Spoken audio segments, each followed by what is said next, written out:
Welcome to our learning community. Thank you for being interested.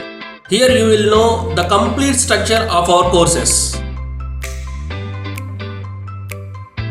These are the list of courses we give training for: Tally Prime, Advanced Excel, GST Computation and Return Filing, TDS Computation and Return Filing, PF ESI PT Computation and Return Filing, Income Tax Computation and Return Filing, Business Taxation and Financial Statements. We give training in 3 platforms. So online training, recorded classes and simulation software. If you go for online training, these are the benefits you will be getting. So we have 2 options for the online training: short-term course and long-term course. So short-term course, these are the benefits you are having. And for the long-term course, these are the benefits you are having. If you go for the recorded classes, you get lifetime access, instant access. Each course you have 13 to 15 hours duration and 1 dedicated helpline number for doubt solving. And finally you have the simulation software. This is the unique product we are having. If you use this product, you have real-time experience just like government portal, study material, MCQs for knowledge testing, experiments, case studies and assignments. You will have 1 year. And ఇప్పుడు record అవుతున్నప్పుడు అక్కడ symbol నాకు కనిపిస్తుందా? Class record అవుతున్నట్టు recording చూపిస్తుందా?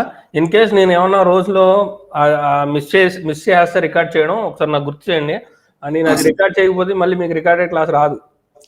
Okay okay sir. Okay, అది ఒకసారి చూడండి ఒకసారి రోజు. సో నిన్న క్లాస్లో మనం జనరల్గా ఈ జిఎస్టీ గురించి మనం ఇంట్రడక్షన్ పార్ట్ లాగా చూసాం కదా. ఇంకా డీటెయిల్గా చూడలేదు. అసలు ఆ టైప్ ఆఫ్ ట్యాక్సెస్ అంటే ఏంటి, సిజిఎస్టీ అంటే ఏంటి, ఎస్జిఎస్టీ అంటే ఏంటి, నెక్స్ట్ ట్యాక్స్ రేట్స్ మనం ఎలా బైఫర్కేట్ చేసుకుంటాం. సో ఈ డీటెయిల్స్ అన్ని మనం చూసాం. ఓకే, నెక్స్ట్ దాని తర్వాత మనం చూడాల్సింది, దాని తర్వాత ఇదిగోండి, అసలు యాక్చువల్గా అసలు జిఎస్టీ ఎప్పుడు అప్లై అవుతుంది మనకి. ఓకే ఓకే అసలు జిఎస్టీ అనేది మనకి ఎప్పుడు అప్లై అవుతుంది, అసలు మనం ఎప్పుడు జిఎస్టీ ప్రతి ట్రాన్సాక్షన్ మీద జిఎస్టీ పడుతుందా, లేకపోతే ఏ ట్రాన్సాక్షన్స్ మీద కంపల్సరీ మనం జిఎస్టీ పే చేయాల్సి వస్తుంది అనేది మనకి ఫస్ట్ బేసిక్ అండర్స్టాండింగ్ ఉండాలి మనకి.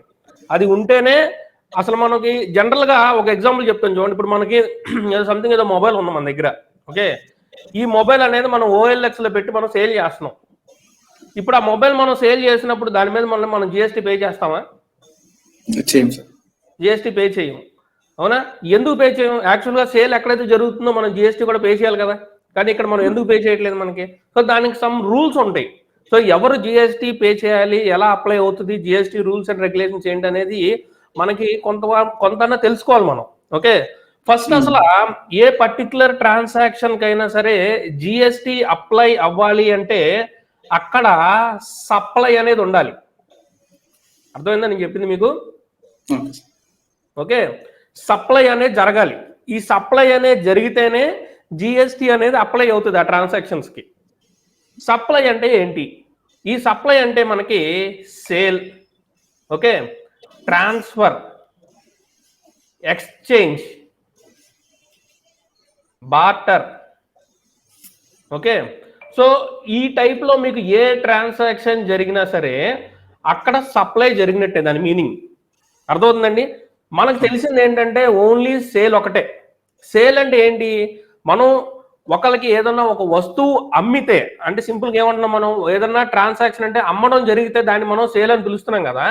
అలాగే ట్రాన్స్ఫర్ కూడా. ట్రాన్స్ఫర్ అంటే ఏంటి అక్కడ మీనింగ్? అక్కడ గూడ్స్ అనేది ఒక చోట నుంచి ఒక చోటకి వెళ్ళవు, కానీ దాని ఓనర్షిప్ టైటిల్ అనేది ఒకళ్ళ నుంచి ఒకరికి మారుతుంది, అవునా? సో అలా ఓనర్షిప్ టైటిల్ మారడం కూడా దాన్ని మనం సప్లై కిందే మనం కన్సిడర్ చేసుకుంటాం. Okay, next exchange. ఎక్స్చేంజ్ అంటే ఏంటి? ఇప్పుడు ఫర్ ఎగ్జాంపుల్ మీరు బైక్ని ఎక్స్చేంజ్లో సేల్ చేస్తారు మీరు, అవునా? షోరూమ్ వాళ్ళకి వాళ్ళు ఏం చేస్తారు, టోటల్ ప్రైస్లో నుంచి కొంత వాల్యూ అనేది మీ ఓల్డ్ బైక్కి కట్టి ఎంతైతే ఉందో ఆ అమౌంట్ తగ్గించి మిగతా అమౌంట్ వాళ్ళు పే చేయమంటారు, అవునా? సో ఆ పర్టిక్యులర్ ట్రాన్సాక్షన్ కూడా మనకి సప్లై కిందకే వస్తుంది. ఇది కాకుండా బార్టర్. బార్టర్ అంటే ఏంటి? బార్టర్ అంటే ఐడియా ఉందండి మీకు? బాటర్ సిస్టమ్ అనేవాళ్ళు ఇంతకు ముందు. బాటర్ అంటే ఐడియా ఉందా? అంటే వస్తువు ఇచ్చి వస్తువు తీసుకోవాలి సార్. ఎగ్జాక్ట్లీ. సో అక్కడ ఇంకా మానిటరీ టర్మ్ అంటే ఏం ఉండదు. డైరెక్ట్ గా మనం ఏదన్నా ఒక ఐటమ్ ఇస్తే అదే ఐటమ్ మళ్ళీ మనకు కావాల్సింది మనం తీసుకుంటాం కదా, అది మనకి బార్టర్ అంటాం. సో ఈ పర్టిక్యులర్ మనం చెప్పుకొని ఇప్పుడు డిస్కస్ చేసిన దాంట్లో ఏ ఒక్కటి ఉన్నా అది సప్లై కిందే మనం కన్సిడర్ చేయొచ్చు. ఓకే, అయితే ఫస్ట్ కాన్సెప్ట్ ఏంటంటే మనకు సప్లై ఉండాలి. ఇప్పుడు ఈ సప్లైకి కంపల్సరీగా కన్సిడరేషన్ అని ఉండాలి.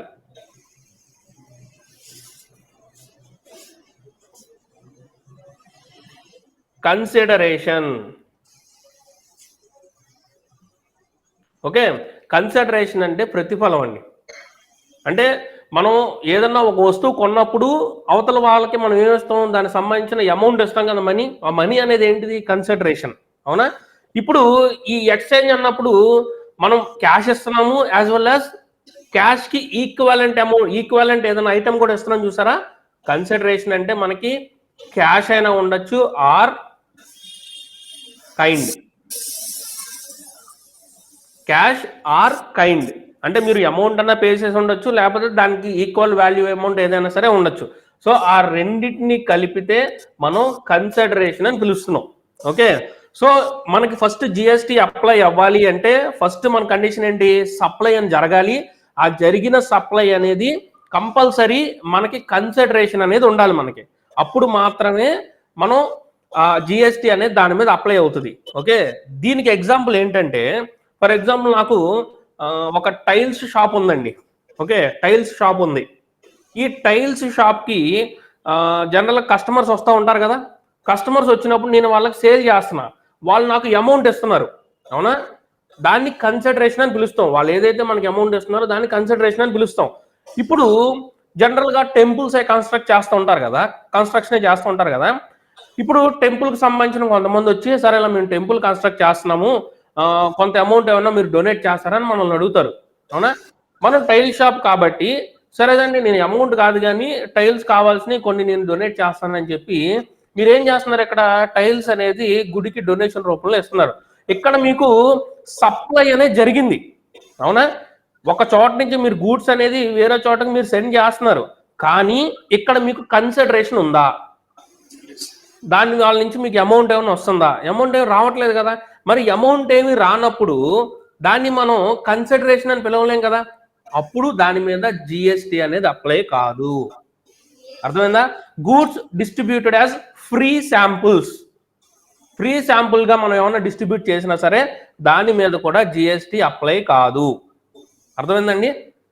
ఓకే, సో ఈ పర్టిక్యులర్ గా మనం జిఎస్టి ఎప్పుడు అప్లై అవుతుందంటే షాప్స్ పరంగా నేను చెప్తున్నాను నేను. ఓకే, షాప్స్ పరంగా లేకపోతే బిజినెస్ పరంగా మనం గూడ్స్ ఏదన్నా సేల్ చేసినప్పుడు, ఓకే, గూడ్స్ ఏమన్నా సేల్ చేసినప్పుడు దానికి కన్సిడరేషన్ ఉంటేనే, ఓకే, సేల్ అనకూడదు. అక్కడ గూడ్స్ అనేది ట్రాన్స్ఫర్ అయినప్పుడు మనకి కన్సిడరేషన్ ఉంటేనే దాన్ని బేస్ చేసుకునే మనకేంటి జిఎస్టి అనేది అప్లై అవుతుంది. ఫ్రీగా మనం డిస్ట్రిబ్యూట్ చేసి ఫ్రీగా మనం ఇచ్చిస్తే దాని మీద మనకి ఏంటి, దాని మీద మనకి జిఎస్టి అనేది అప్లై కాదు. ఇక్కడ క్లారిటీ ఉందండి. అయితే షాప్ పరంగానేనా లేకపోతే నార్మల్గా ఫస్ట్ మిమ్మల్ని అడిగాను చూసారా ఎగ్జాంపుల్, మనం OLX లో మనం సేల్ చేసాం కదా, మనకి జిఎస్టి అప్లై అవుతుందా అవదంటే ఎందుకు అప్లై అవుదంటే ఈ పర్టికులర్ ట్రాన్సాక్షన్ అనేది ఎప్పుడు జరగాలి, ఇదిగోండి ఈ పర్టికులర్ సప్లై అనేది ఎప్పుడు జరగాలి, in furtherance of business. Furtherance అంటారనమాట. ఫర్దరెన్స్ ఆఫ్ బిజినెస్ అంటే ఆ బిజినెస్ ఫ్లోలోనే ఆ ట్రాన్సాక్షన్ అనేది జరగాలి. బిజినెస్ లేకుండా ఒక నార్మల్ పర్సన్ నేను తీసుకెళ్లి వేరే వాళ్ళకి అమ్ముతున్నాను అనుకోండి, దాని మీద నాకు కన్సిడరేషన్ కూడా వస్తుంది, సేల్ జరుగుతుంది, కన్సిడరేషన్ వస్తుంది, అప్పుడు నాకు జిఎస్టి అప్లై అవుతుందా అంటే అప్లై అవ్వదు. ఎందుకంటే నేను బిజినెస్ కాదు కదా చేసేది నేను. అదే నా బిజినెస్ పరంగా అమ్మాను అనుకోండి, ఇప్పుడు నాకు మొబైల్ షాప్ ఉంది, ఇప్పుడు నేను అదే మొబైల్ షాప్ నుంచి ఒక మొబైల్ నేను OLX లో పెట్టి అమ్మాను అనుకోండి, సో నాకు అది బిజినెస్ పార్ట్ లో నేను అమ్ముతున్నాను దాన్ని. అవునా? సో నేను బిజినెస్ పరంగా నేను అమ్ముతున్నాను, యాజ్ వెల్ యాజ్ దానికి నాకు కన్సిడరేషన్ వస్తుంది, అప్పుడు ఆ ట్రాన్సాక్షన్ మాకు నాకు జిఎస్టీ అనేది అప్లై అవుతుంది నాకు. అలా కాకుండా నాకు బిజినెస్ లేదు, ఏమీ లేదు, నేను నార్మల్గా ఒక ఫోన్ తీసుకెళ్లి 7,00,000 పెట్టి అమ్మేస్తున్నా, దాని మీద నాకు జిఎస్టీ అప్లై అవుతుందంటే అప్లై అవ్వదు. ఎందుకంటే అది నాకు ఈ బిజినెస్ మోడల్లో కాదు కదా జరిగేది, నాకు అది నార్మల్ ట్రాన్సాక్షన్ అది, అవునా? సో ఈ 2 కేసెస్ అనేది కొద్ది క్లారిటీగా మీరు అర్థం చేసుకోవాలి. ఓకే, ఇక్కడ మీకు ఇంకొక పాయింట్ అర్థం చేసుకోవాల్సిన విషయం ఏంటంటే, ఇప్పుడు ఈ కేస్ స్టడీ, ఇప్పుడు ఈ లా ఉంది కదండి, మీరు అడగచ్చు నన్ను, సార్ ఇప్పుడు జిఎస్టీ ఫ్రీగా నేను గూడ్స్ పంపిస్తే, ఓకే, ఫ్రీగా నేను గూడ్స్ పంపిస్తే దాని మీద నాకు జిఎస్టీ అప్లై అవ్వదు కదా, సో నేను ఏం చేస్తానంటే గూడ్స్ అనేది వచ్చిన కస్టమర్కి నేను ఫ్రీగా ఇచ్చేస్తున్నా, వాళ్ళు అకౌంట్ పరంగా కాకుండా నేను విడిగా డబ్బులు తీసుకుంటున్నా. ఇలాగా ఒక 10 మంది కస్టమర్లు వచ్చేటప్పటికి ఒక 4-5 నేను ఇలా ఇచ్చేస్తున్నాను, 4 దగ్గర నుంచి నేను విడిగా తీసుకుంటున్నాను. ఎందుకంటే ట్యాక్స్ నుంచి నేను తప్పించుకోవచ్చు కదా, అంతేనా? ప్రతి ఒక్కరు బయట వాళ్ళకు కూడా మనం ఫ్రీగా ఇస్తే ఒప్పుకోరు కాబట్టి నేనేం చేస్తున్నాను, నేను నా రిలేటివ్స్కి, అంటే నా బ్రదర్కి, ఇతను నా బ్రదర్ అండి, నేను వాళ్ళకి ఏదో ఇల్లు కట్టుకుంటున్నారు కదా అని చెప్పి నేను టైల్స్ ఇస్తున్నాను, సో అది నేను ఫ్రీగా ఇస్తున్నాను, డబ్బులు తీసుకోవడం నాకు మొహమాటం అని చెప్పి మీరు చెప్పొచ్చు. సేమ్ అలాగే వేరే వాళ్ళకి ఇలాగ ఒక 10 మందిలో ఒక 4-5 మీ రిలేటివ్స్ అని చెప్పి గూడ్స్ అనేది చేస్తున్నారు. ఓకే, ఇప్పుడు దాని మీద కూడా జిఎస్టీ అప్లై అవుతుందా? అప్లై అవుదా? అప్లై అవ్వదు కదా. సో ఇలాగా ఇటువంటి లూప్ హోల్స్ ఉంటాయి అని చెప్పి గవర్నమెంట్ ఏం చేసిందంటే దానికి ఒక రూల్ తీసుకొచ్చింది. అర్థమైందండి? ఆ రూల్ ఏంటంటే transaction between the related parties. అర్థమైందా? So transaction between the related parties, వాళ్ళు మీ ట్రాన్సాక్షన్ మీకు తెలిసిన వాళ్ళైనా సొంత వాళ్ళైనా సరే, వాళ్ళకి మీరు గూడ్స్ ఫ్రీగా సప్లై చేసినా సరే, ఓకే, దాని మీద జిఎస్టీ అనేది అప్లై అవుతుంది. ఎగ్జంప్షన్ అనమాట ఇది. నార్మల్ గా మనం చెప్పుకునేది ఏంటి, గూడ్స్ అనేది ఫ్రీగా సప్లై చేసినప్పుడు దాని మీద జిఎస్టీ అనేది అప్లై కాదని చెప్పుకున్నాం కదా. సో ఎవరికి పడితే అలా సప్లై చేసి నువ్వు జిఎస్టీ ఎగ్గొడతానంటే ఎలా కుదరదు కదా. అందుకని దానికోసం ఒక ప్రొవిజన్ తీసుకొచ్చారు. So transaction between the related parties. ఆ రిలేటెడ్ పార్టీస్ ఎగ్జాంపుల్ చెప్తాను చూడండి. ఇప్పుడు మీకు ఒక స్వీట్ షాప్ ఉంది, ఓకే, స్వీట్ షాప్ ఉంది, మీ బ్రదర్ది బయట ఏదో ఒక షాప్ ఓపెన్ అవుతుంది, ఓకే, మీ ఓన్ బ్రదర్ది బయట షాప్ ఓపెన్ అవుతుంది, ఓకే, ఓపెన్ అవుతున్నప్పుడు మీ బ్రదర్ వెళ్ళి బయట షాప్ లో నుంచి స్వీట్స్ కొనుక్కొస్తారా? మన షాప్ నుంచే తీసుకుని వెళ్తారు. ఇప్పుడు బ్రదర్ కదా అని చెప్పి మనం గూడ్స్ అనేది ఫ్రీగా మనం ప్రొవైడ్ చేస్తాం, డబ్బులు అడగం. కానీ ఎంతైతే మనం పంపించామో గూడ్స్ దాని మీద జిఎస్టీ మనం కట్టకపోతే కుదురుద్దా? కుదరదు కదా. సో యాక్చువల్ కాన్సెప్ట్ అది. మన ఫ్రెండ్ లేదా బ్రదర్ రిలేషన్ అయినా సరే గవర్నమెంట్ అది అనవసరం.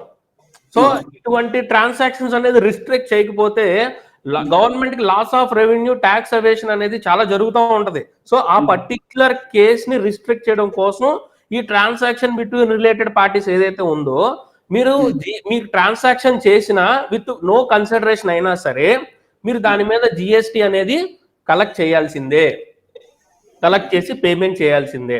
ఓకే, సో గవర్నమెంట్ సైడ్ నుంచి ఎప్పుడు గవర్నమెంట్ ఆలోచిస్తుంది రెవెన్యూ ఎలా వస్తుంది అనేది ఆలోచిస్తుంది. సో మనం దాని మీద మనం ట్యాక్స్ అనేది మనం పే చేయాల్సిందే. క్లియర్? అక్కడ అర్థమైందండి మీకు? Okay, next.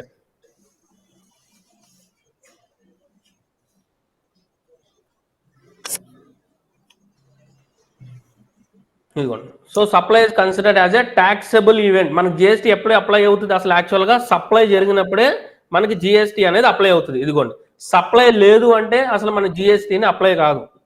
ఇప్పుడు ఎప్పుడైతే సప్లై జరుగుతుందో దానికి రెండు కండిషన్స్ ఉంటున్నాయి. సప్లై జరిగిన దానికి కంపల్సరీగా ఏంటి, కన్సిడరేషన్ ఉండాలి ఫస్ట్ స్టెప్. సెకండ్, ఆ కన్సిడరేషన్ అనేది ఫర్దరెన్స్ ఆఫ్ బిజినెస్, అంటే ఆ బిజినెస్ మోడ్ లోనే జరిగినప్పుడు. సో ఈ 2 కండిషన్స్ మనకి సాటిస్ఫై అయితేనే మనకి జిఎస్టీ అనేది ఆ పర్టికులర్ ట్రాన్సాక్షన్ మీద అప్లై అవుతుంది. ఓకే, ఆ పర్టికులర్ ట్రాన్సాక్షన్ మీద అప్లై అవుతుంది మనకి. సో ఇక్కడ ఈ కండిషన్ చూడండి, ఇక్కడ కింద ఎగ్జాంపుల్ ఉంది, ట్రాన్సాక్షన్ బిట్వీన్ రిలేటెడ్ పార్టీస్ అని ఉంది కదా. ఇప్పుడు చూడండి, for example Tata steel and Tata Motors. మనం ఏంటి, ఇది టాటా కంపెనీ అని చెప్పుకుంటాం జనరల్ గా మనం, అవునా? సో ఈ టాటా స్టీల్ అనేది separate legal entity, Tata Motors అనేది సెపరేట్ లీగల్ ఎంటిటీ. మన ఎగ్జాంపుల్ చెప్పుకున్నాం, వీళ్ళిద్దరు ఏంటంటే బ్రదర్స్ అనుకోండి మీరు. ఓకే, ఇదిగోండి, both are considered as separate entities under Tata Sons, even though the Tata Steel supplies inputs to the Tata Motors. అంటే మనం చెప్పుకున్న ఎగ్జాంపుల్ ఏంటి, ఒక బ్రదర్ స్వీట్ షాప్ నుంచి స్వీట్స్ వెళ్ళి వేరే బ్రదర్ బిజినెస్ లో యూజ్ చేసుకుంటున్నాడు ఆ స్వీట్స్ ని, అవునా? So such business entities have separate legal existings while sharing a common control fall under the definition of related persons. So ఆ రిలేటెడ్ పర్సన్స్ అయినా సరే మనం అటువంటి ట్రాన్సాక్షన్స్ ఏదైతే ఉంటాయో దాని మీద కూడా మనకి జిఎస్టి అనేది అప్లై అవుతుంది. అర్థమైందా? ఇదిగో therefore GST is applicable between related persons. GST is payable on full value of consideration even inadequate or no consideration. అర్థమైందండి? సో ఇంకొక పాయింట్ గుర్తుపెట్టుకుంటే మనకు సరిపోద్ది అక్కడికి. ఓకే, సో ట్యాక్సిబుల్ పర్సన్, అసలు ట్యాక్సిబుల్ పర్సన్ అంటే ఎవరైతే బిజినెస్ చేస్తున్నారో వాళ్ళు జిఎస్టీ రిజిస్టర్డ్ అయ్యి ఉంటారో లేదంటే రిజిస్ట్రేషన్ చేసుకోవాల్సిన అవసరం ఉండిన వాళ్ళు ఉంటారో వాళ్ళని మనం ట్యాక్సిబుల్ పర్సన్ అంటాం. ఎవరైతే ట్యాక్స్ పే చేస్తారో వాళ్ళు ట్యాక్సిబుల్ పర్సన్, సింపుల్ లాంగ్వేజ్ లో చెప్పాలంటే. ఓకే, ఇదిగోండి.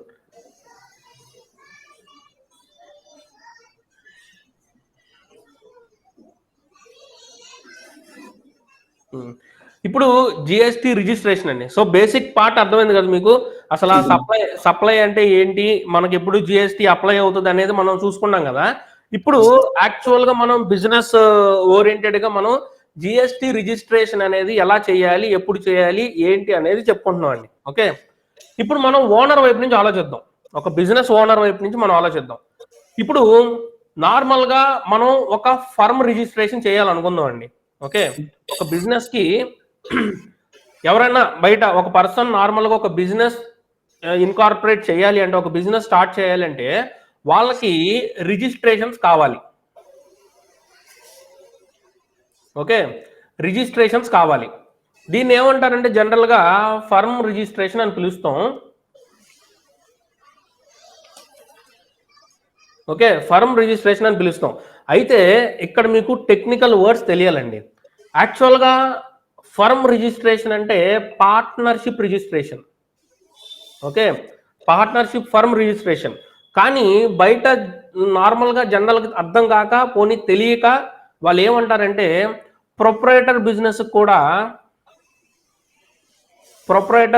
కూడా అంటే సింగిల్ ఓనర్ మెయింటైన్ చేసే బిజినెస్ ను కూడా వాళ్ళు ఏమంటారంటే ఫర్మ్ రిజిస్ట్రేషన్ అని పిలుస్తారు. అర్థమైందా డిఫరెన్స్ అండి మీకు? ఏమన్నా అర్థమైందా? సో ఫర్మ్ రిజిస్ట్రేషన్ అంటే యాక్చువల్ గా పార్ట్నర్షిప్ రిజిస్ట్రేషన్, పార్ట్నర్షిప్ ఫర్మ్నే ఫర్మ్ రిజిస్ట్రేషన్ అంటాం మనం. కానీ బయట ఏం చేస్తారంటే నార్మల్ గా బిజినెస్ ను కూడా వాళ్ళు ఏం చేస్తారు, ఫర్మ్ రిజిస్ట్రేషన్ అనే పిలుస్తారు. మనం కన్ఫ్యూజ్ అవ్వకూడదు. వాళ్ళు ఫర్మ్ రిజిస్ట్రేషన్ అన్నప్పుడు మీరు కొద్ది క్లారిటీగా కనుక్కోవాలి, అది పార్ట్నర్షిప్ రిజిస్ట్రేషనా లేకపోతే ప్రొప్రైటర్షిప్ రిజిస్ట్రేషన్ అని చెప్పి. ఓకే, ఇప్పుడు వాళ్ళు పార్ట్నర్షిప్ కాదండి నాది ప్రొప్రైటర్ బిజినెస్ అన్నారు అనుకోండి. సో ఫర్మ్ రిజిస్ట్రేషన్ అన్నప్పుడు యాక్చువల్గా వాళ్ళకి లైసెన్స్లు ఏ లైసెన్స్లు అవసరం అవుతాయి చెప్తాను చూడండి ఇప్పుడు. ఓకే, సో ఫస్ట్ రిజిస్ట్రేషన్ వచ్చి మనకి లేబర్ లైసెన్స్ అండి. ఓకే, ఫస్ట్ రిజిస్ట్రేషన్ వచ్చి లేబర్ లైసెన్స్, తర్వాత ఉద్యమ్ రిజిస్ట్రేషన్ అంటాం అనమాట దాన్ని. ఓకే, మూడోది వచ్చి జిఎస్టి రిజిస్ట్రేషన్. ఓకే, ఈ 3 రిజిస్ట్రేషన్స్ మనం ఒక ప్రొపరేటర్ బిజినెస్ కి అంటే ఒక ఇండివిజువల్ గా బిజినెస్ స్టార్ట్ చేసే పర్సన్ కి మనం ఈ 3 రిజిస్ట్రేషన్స్ చేసేవచ్చు. ఓకే, అయితే ఈ 3 రిజిస్ట్రేషన్స్ మనం చేయాలన్నా మనకు కావాల్సింది ఏం కావాలి, ఆధారు, పాన్, ఓకే, బిజినెస్ నేము, బిజినెస్ అడ్రస్. ఓకే, ఈ 3 రిజిస్ట్రేషన్స్ కావాలి మనకి. సో లేబర్ లైసెన్స్ మనకి ఎంత ఖర్చు అవుతుంది అంటే ఆల్మోస్ట్ ఒక 150 రూపీస్ నుంచి 200 రూపీస్ దాకా మనకి ఖర్చు అవుతుంది. ఈ ఉద్యమ్ రిజిస్ట్రేషన్ అనేది ఫ్రీ ఆఫ్ కాస్ట్. ఈ జిఎస్టి రిజిస్ట్రేషన్ అనేది యాక్చువల్గా అఫీషియల్గా ఫ్రీ ఆఫ్ కాస్ట్. ఓకే, అఫీషియల్గా ఇది ఫ్రీ ఆఫ్ కాస్ట్. ఇది ఈ లేబర్ లైసెన్స్ అనేది స్టేట్ గవర్నమెంట్ రిజిస్ట్రేషన్ అండి ఇది. ఓకే, స్టేట్ గవర్నమెంట్ రిజిస్ట్రేషన్ ఇది. ఉద్యము ఈ జిఎస్టి అనేది 2 సెంట్రల్ గవర్నమెంట్ రిజిస్ట్రేషన్స్ అనమాట. క్లియర్? ఇవి కాకుండా వాళ్ళ బిజినెస్ ని బేస్ చేసుకొని ఎడిషనల్ గా కొన్ని రిజిస్ట్రేషన్స్ రిక్వైర్మెంట్ ఉంటది. Okay, for example food business ఉందనుకోండి, మీకు ఎడిషనల్ గా ఫుడ్ లైసెన్స్ కూడా కావాల్సి వస్తుంది. వాళ్ళకి ఫుడ్ లైసెన్స్ కూడా కావాల్సి వస్తుంది. అలాగే మెడికల్ స్టోర్ ఉందనుకోండి, సో ఫార్మసీ సర్టిఫికేట్ ఒక లైసెన్స్, ఒకటి డ్రగ్ లైసెన్స్ ఒకటి ఎక్స్ట్రా కావాల్సి వస్తుంది. అలా బిజినెస్ టు బిజినెస్ అనేది మారిపోతూ ఉంటది. అకౌంటింగ్ పరంగా ఒక బిజినెస్ అనేది లీగల్ గా స్టార్ట్ చేయాలి అంటే మనకి ఈ 3 రిజిస్ట్రేషన్స్ అనేవి కావాలి. ఓకే, సో ఇక్కడ వరకు క్లారిటీ ఉందండి? ఇక్కడ వరకు క్లారిటీ వచ్చిందా? ఇప్పుడు మనం ఈ 3 రిజిస్ట్రేషన్స్ వాళ్ళకి ఇచ్చిన తర్వాత వాళ్ళు వెళ్ళి ఏం చేస్తారంటే బ్యాంక్ అకౌంట్ ఓపెన్ చేసుకోవాలి. బ్యాంక్ అకౌంట్ ఓపెన్ చేసుకోవాలి. ఓకే, ఈ బ్యాంక్ అకౌంట్ అనేది సేవింగ్స్ అకౌంటా కరెంట్ అకౌంటా అనేది అడుగుతారు బ్యాంక్ వెళ్ళిన తర్వాత. సో మీరు బిజినెస్ కోసం అకౌంట్ ఓపెన్ చేస్తున్నారు కాబట్టి అది కంపల్సరీగా కరెంట్ అకౌంట్ అయ్యి ఉంటుంది. అర్థమైందండి? మనకి డిఫరెన్స్ యాజ్ అన్ అకౌంటెంట్ గా మనకి డిఫరెన్స్ ఎలా తెలుసుద్దండి? సో కరెంట్ అకౌంట్ అంటే బిజినెస్ నేమ్ మీద ఉంటుంది. ఓకే, కరెంట్ అకౌంట్ అంటే బిజినెస్ నేమ్ మీద ఉంటుంది. సేవింగ్స్ అకౌంట్ అంటే ఇండివిజువల్ పర్సన్ నేమ్ మీద ఉంటుంది. ఆ రెండింటికి డిఫరెన్స్ అది.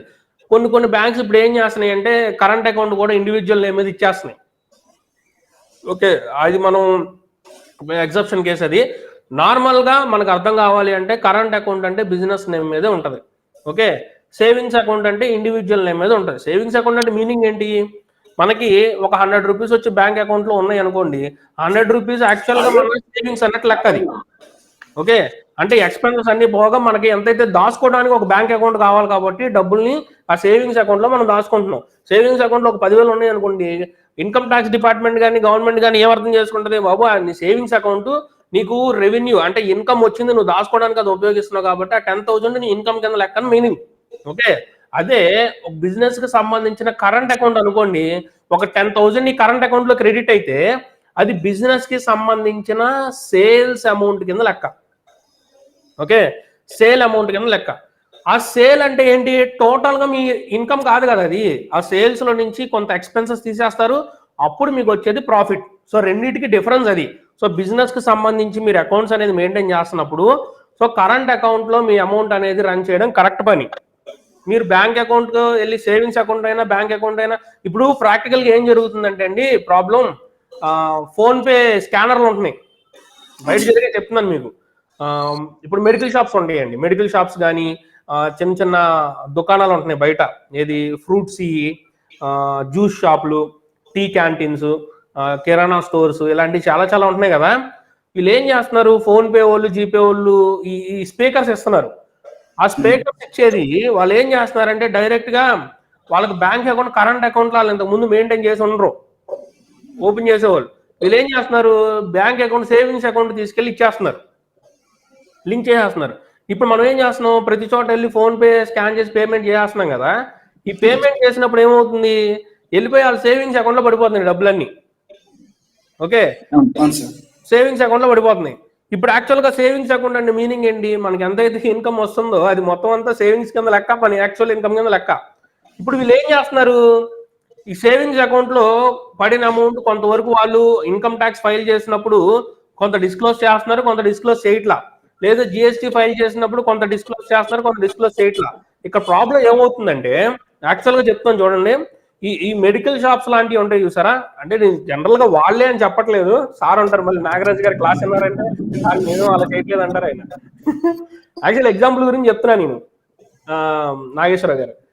యాక్చువల్ గా వీళ్ళు ఏం చేస్తారంటే అండి, మంత్లీ జిఎస్టీ రిటర్న్స్ ఫైల్ చేస్తుంటారు. ప్రాక్టికల్ గా మేము చూసే ప్రాబ్లమ్స్ అనమాట ఇవన్నీ. వీళ్ళు ఏం చేస్తారు, జిఎస్టీ రిటర్న్స్ అనేది మంత్లీ ఫైల్ చేస్తూ ఉంటారు. సో ఫైల్ చేసినప్పుడు యాక్చువల్ గా వాళ్ళ సేల్ అనేది ఒక 8 lakhs నుంచి 10 lakhs ఉంటుంది అనుకుందాం. ఓకే, కానీ వాళ్ళు జిఎస్టీలో అప్డేట్ చేసి చూపించేది 4 lakhs 5 lakhs చూపిస్తారు వాళ్ళు. ఓకే, ఇప్పుడు ఈ ఫోన్ పే ద్వారా గూగుల్ పే ద్వారా వీళ్ళు అమౌంట్ ట్రాన్స్ఫర్ చేయించుకున్నవన్నీ ప్రతిదీ బ్యాంక్ అకౌంట్ లో కనిపిస్తుంది. కానీ వీళ్ళు జిఎస్టీలో ఫైల్ చేయించేది 4 lakhs 5 lakhs చేపిస్తూ ఉంటారు. ఆల్మోస్ట్ ఒక 50% అమౌంట్ అనేది తగ్గిపోతూ ఉంటది జిఎస్టీకి బ్యాంక్ స్టేట్మెంట్ కంపేర్ చేసుకుంటూ ఉంటే. వీళ్ళు మంత్లీ ఇలాగే చేసి జిఎస్టీ రిటర్న్స్ కూడా ఇలాగే ఫైల్ చేయించుకొని, ఇప్పుడు జిఎస్టీ అనేది వాళ్ళు ఇచ్చిన డేటా బేస్ చేసుకొని అకౌంటెంట్ చేస్తారు, అంతే కదా. కొంతమంది చెప్తున్నా బిజినెస్ ఓనర్లు ఎలా ఉంటారంటే చెప్పరు యాక్చువల్గా, సార్ ఎంత జరిగిందని చెప్పి చెప్పరు. ఒకవేళ సేఫ్ సైడ్ గా అకౌంట్ అంటే బ్యాంక్ స్టేట్మెంట్ తీసుకొని వెరిఫై చేసి, సార్ ఇలా బ్యాంక్ టర్న్ ఓవర్ తక్కువ వస్తుంది, తర్వాత మీరు ఏదైనా ప్రాబ్లం ఫేస్ చేస్తే మాకు సంబంధం లేదని చెప్పి డిక్లేర్ చేసి ఫైల్ చేసేస్తే ప్రాబ్లం లేదండి. అలా కాకుండా అకౌంటెంట్ కూడా బ్యాంక్ స్టేట్మెంట్ వెరిఫై చేసుకోకుండా వాళ్ళు చెప్పిందే ఇచ్చిన డేటాని బేస్ చేసుకొని ఎంటర్ చేసేసి ఫైల్ చేశారనుకోండి, ప్రాబ్లం ఎప్పుడు వస్తుందంటే ఈ 12 months కి మీరు 5 lakhs చొప్పున జిఎస్టీలో ఫైల్ చేశారు. అప్పుడు టోటల్గా ఎంత వస్తుందండి మీకు పర్ ఇయర్? టోటల్గా 12 into 5 ఎంత ఎంత ఎంత టర్న్ ఓవర్ వస్తుంది? 60 lakhs కదా. సో ఈ 60 lakhs అనేది మీకు జిఎస్టీలో కనపడుతుంది. కానీ బ్యాంక్ అకౌంట్లో టర్న్ ఓవర్ చూస్తే మీకు మొత్తం ఆల్మోస్ట్ ఒక 1,20 lakhs దాకా వస్తుంది. అర్థమైందా మీకు? జిఎస్టీ పరంగా చూసుకుంటే 60 lakhs కనపడుతుంది బ్యాంక్ జిఎస్టీ పరంగా. అదే బ్యాంక్ అకౌంట్ లో చూస్తే కరెంట్ అకౌంట్ లో ఒక 1 crore అబోనే కనపడుతుంది. మరి ఆ డిఫరెన్స్ 40 lakhs ఏంటి అంటే ఏం చెప్తాం మనం? అంతే కదా. ఇన్కమ్ ట్యాక్స్ ఫైల్ చేసేటప్పుడు ఈ క్వశ్చనే రేజ్ అవుతుంది మనకి. మన జిఎస్టీకిను యాక్చువల్ బుక్స్ కి మనం రెండింటికి మ్యాచ్ చేసుకుని మనం రిటర్న్స్ అనేది మనం ఫైల్ చేయాలి. కానీ ఇప్పుడు జిఎస్టీ ప్రకారం మనం చూస్తే ఓన్లీ 60 lakhs ఉంటుంది. జిఎస్టీ కాకుండా బుక్స్ ప్రకారం మనం చూస్తే 1 crore దాకా కనపడుతుంది. మనకి 40 lakhs డిఫరెన్స్ వస్తుంది కదా. ఇటువంటి ప్రాక్టికల్ ప్రాబ్లమ్స్ అన్ని మనం ఫేస్ చేస్తూ ఉంటాం అన్నమాట చేసినప్పుడు. సో అందుకని మనం మంత్లీ అకౌంట్స్ మెయింటైన్ చేసినప్పుడు, బుక్స్ మెయింటైన్ చేసినప్పుడు మనం స్టార్టింగ్ నుంచే కొద్దిగా జాగ్రత్తగా అప్డేట్ చేయించుకొని మనం క్యాష్ సేల్ ఎంత చేస్తున్నాం చేయొచ్చు. కొద్ది సేల్ తగ్గించుకొని చేసేది వాళ్ళ రిక్వైర్మెంట్స్ బేస్ చేసుకొని చేసుకోవచ్చు, తప్పులేదు, అది వాళ్ళ ఇష్టం. అయితే అది ఎలా చేస్తున్నాం అనేది ప్రాపర్ ఒక అకౌంటెంట్కి చెప్పి చేస్తే ఫ్యూచర్లో ఏదన్నా అప్డేట్ చేసుకున్నప్పుడు చూసుకోవచ్చు. ఏ బిజినెస్ అయినా సరే అడ్జస్ట్మెంట్స్ అనేవి కామన్గా ఉంటాయి. అందులో మనం చెప్పుకోదగ్గ చేసేదగ్గ ఏం లేవు. ఓకే, 100% ఏ బిజినెస్ మెయింటైన్ చేస్తూ ఉంటారు. కాకపోతే మేజర్ బిజినెస్ కొద్దిగా అప్ అండ్ డౌన్స్ ఉంటూ ఉంటాయి. ఓకే, సో ఇటువంటి ప్రాక్టికల్ ప్రాబ్లమ్స్ నుంచి మనం కొద్దిగా సేఫ్ సైడ్ లో ఉండాలంటే డే 1 దగ్గర నుంచే మనం జిఎస్టీ రిటర్న్స్ ఫైల్ చేసినప్పుడు books as well as GST returns. Books అంటే ఏంటి? మనం టాలీలోను లేకపోతే సమ్ ఎక్స్ అనే సాఫ్ట్వేర్ లోను మనం డీటెయిల్స్ అనేవి మెయింటైన్ చేస్తూ ఉంటాం కదా. ఈ డీటెయిల్స్ ప్లస్ జిఎస్టీలో ఉన్న డీటెయిల్స్ ఈ రెండు మనం మ్యాచ్ చేసుకుంటూ వెళ్తే so end of the year మనం ఐటీ ఫైల్ చేసినప్పుడు మనకు పెద్ద ప్రాబ్లమ్స్ అనేవి ఫేస్ చేయకుండా ఉంటాం మనం. క్లియర్? ఇప్పుడు ఈ డీటెయిల్స్ అనేది ఏ డీటెయిల్స్ కావాలనేది చూసాం కదండి. మనకి ఈ డీటెయిల్స్ అన్ని మనం ఒక ఫర్మ్ రిజిస్ట్రేషన్ చేసేటప్పుడు కావాలి. ఏమేంటి కావాలనుకున్నాం మనం? లేబర్ లైసెన్స్, ఉద్యమ రిజిస్ట్రేషన్, నెక్స్ట్ జిఎస్టీ రిజిస్ట్రేషన్. ఇప్పుడు ఈ 3 రిజిస్ట్రేషన్స్ మనం చేయడానికి మనకు అయ్యే ఖర్చు చెప్తున్నాను కదా. ఈ జిఎస్టీకి మనం ఏంటంటే రెంటల్ అగ్రిమెంట్ ఒకటి తీసుకుంటాం. ఓకే, రెంటల్ అగ్రిమెంట్ ఒకటి మనం ప్రిపేర్ చేయాలి. దానికి స్టాంప్ పేపర్కి ఒక 120 రూపీస్ 130 రూపీస్ తీసుకుంటున్నారు. జనరల్గా 100 రూపీస్ స్టాంప్ పేపర్ తీసుకోవాలి. ఈ 100 రూపీస్ స్టాంప్ పేపర్ని వాళ్ళు 120కో 130కో వీళ్ళు సేల్ చేస్తూ ఉంటారు. ఓకే, సో ఇది మనకి యాక్చువల్గా అయ్యే ఖర్చు అండి. ఈ ఉద్యమంకి అయితే అసలు రూపాయి కూడా మనకు ఖర్చు అవ్వదు. క్లియర్? కానీ దీనికి మనం ఈ 3 రిజిస్ట్రేషన్ మనం చేసినందుకు మినిమం మనం ఒక 1500 నుంచి ఒక 2000 వరకు మనం చార్జ్ చేయొచ్చు. అది డిపెండ్స్ అపాన్ ద కేస్. అర్థమైందా? ఇది మినిమం నేను చెప్పేది. సో జిఎస్టీ వచ్చిన కొత్తలో తెలియని వాళ్ళ దగ్గర నుంచి ఓన్లీ జిఎస్టీ రిజిస్ట్రేషన్కి 5000 తీసుకున్న వాళ్ళు ఉన్నారు, 10,000 తీసుకున్న వాళ్ళు ఉన్నారు. ఓకే, అది ఫిక్స్డ్గా ఎంతే అని చెప్పి ఎక్కడ మనకి చెప్పాల. వాళ్ళ కేసు బేస్ చేసుకొని, అర్థమైందా, దీన్ని బట్టి చేయొచ్చు. 1500 నుంచి 2000 వరకు మీరు ఛార్జ్ చేయొచ్చు. మాక్సిమం 3000, 3500 కూడా ఈ 3 రిజిస్ట్రేషన్స్ చేసినందుకు చేసుకోవచ్చు. అయితే ఇక్కడ మీరు ఈ జిఎస్టీ డిపార్ట్మెంట్ వాళ్ళతో కొంత టచ్లో ఉంటే ఈ రిజిస్ట్రేషన్ ఎటువంటి ప్రాబ్లం లేకుండా వస్తుంది. అర్థమైందండి? ఇది యాక్చువల్గా ఈ 3 రిజిస్ట్రేషన్ చేసేది. ఇవాళ మనం ఈ జిఎస్టీ రిజిస్ట్రేషన్ ఎలా చేయాలి అనే దాని గురించి మీకు డిస్కస్ చేస్తున్నానండి. సో జిఎస్టీ రిజిస్ట్రేషన్ ఎలా చేయాలి అనేది మీకు చెప్తున్నాను ఇవాళ. ఓకే, సో మనకి జిఎస్టీ రిజిస్ట్రేషన్ అనేది చేసే ప్రతి బిజినెస్ వాళ్ళు కావాలా అంటే ప్రతి బిజినెస్ వాడు జిఎస్టీ రిజిస్ట్రేషన్ అనేది తీసుకోవాల్సిన అవసరం లేదు. ఓకే, ఎవరు తీసుకోవాలండి? ఎవరి బిజినెస్ అయితే ఒకవేళ గూడ్స్ వాళ్ళు సేల్ చేస్తూ ఉంటే, అర్థమైందా, వాళ్ళు కనుక గూడ్స్తో డీల్ చేస్తూ ఉంటే వాళ్ళ టర్న్ ఓవర్ కనుక 40 lakhs దాటితే పర్ ఇయర్ వాళ్ళు జిఎస్టీ రిజిస్ట్రేషన్ అనేది తీసుకోవాలి. ఓకే, ఒకవేళ వాళ్ళు సర్వీసెస్ తో డీల్ చేస్తా ఉంటే వాళ్ళు 20 lakhs కనుక దాటితే వాళ్ళు జిఎస్టీ రిజిస్ట్రేషన్ అనేది మ్యాండేటరీగా తీసుకోవాలి. మ్యాండేటరీ, అర్థమైందా? వాళ్ళకి ఇంకా ఎటువంటి ఆప్షన్ అనేది ఉండదు. సో గూడ్స్ కనుక సేల్ చేస్తా ఉంటే, ఫర్ ఎగ్జాంపుల్ మెడికల్ షాప్ తీసుకున్నాం అనుకోండి. సో ఆ మెడికల్ షాప్ అనేది ఆ మెడిసిన్స్ అనేది గూడ్స్ కిందకి వస్తాయి కదా. సో వాళ్ళ టర్న్ ఓవర్ కనుక 40 lakhs దాటితే వాళ్ళు ఏం చేయాలి? కంపల్సరీ జిఎస్టీ రిజిస్ట్రేషన్ అనేది తీసుకోవాలి. ఓకే, ఒకవేళ సర్వీసెస్ కనుక చేస్తూ ఉంటే వాళ్ళకి టర్న్ ఓవర్ లిమిట్ అనేది 20 lakhs పర్ ఇయర్ దాటితే వాళ్ళు జిఎస్టీ రిజిస్ట్రేషన్ అనేది తీసుకోవాలి. సార్ నాకు ఇప్పుడు బిజినెస్ అనేది 20 lakhs దాటితే ఫ్యూచర్ లో లేదో తెలియదు, నాకు ఇప్పుడు జిఎస్టీ రిజిస్ట్రేషన్ కావాలి, నేను తీసుకోవాలా అంటే తీసుకోవచ్చండి. మీకు ఎటువంటి రెగ్యులేషన్స్ లేదు, వాలంటరీగా అయినా సరే తీసుకోవచ్చు. ఇది మనం బుక్స్ ప్రకారం చదువుకునేది, అర్థమైందా? బుక్స్ ప్రకారం మనం చదువుకునేది. కానీ ప్రాక్టికల్గా వచ్చేటప్పటికి ఎలా వస్తుందంటే, సార్ ఫర్మ్ రిజిస్ట్రేషన్ కోసం అని వస్తారు కదా, మనం ఏం చేస్తాం? వాళ్ళకి అవసరం ఉన్నా లేకపోయినా జిఎస్టీ రిజిస్ట్రేషన్ కూడా చేసేస్తాం, ఎందుకంటే మనకు డబ్బులు కావాలి కదా. అందుకని సార్ మీకు జిఎస్టీ అవసరం అవుద్ది, ఫ్యూచర్లో మీ బిజినెస్ పెరిగినా సరే, మీరు ఏం చేయాలన్నా సరే, లోన్స్కి వెళ్ళాలన్నా సరే, బిజినెస్లో ప్రూఫ్ ఏంటంటే జిఎస్టీ బేస్ చేసుకుని వాళ్ళు తీసుకుంటారని చెప్పి మనం వాళ్ళని గైడ్ చేస్తాం. యాక్చువల్గా అది కరెక్టే, మనం గైడ్ చేసేది డబ్బుల గురించనే కాదు, యాక్చువల్గా మనం గైడ్ చేసేది కూడా కరెక్టే.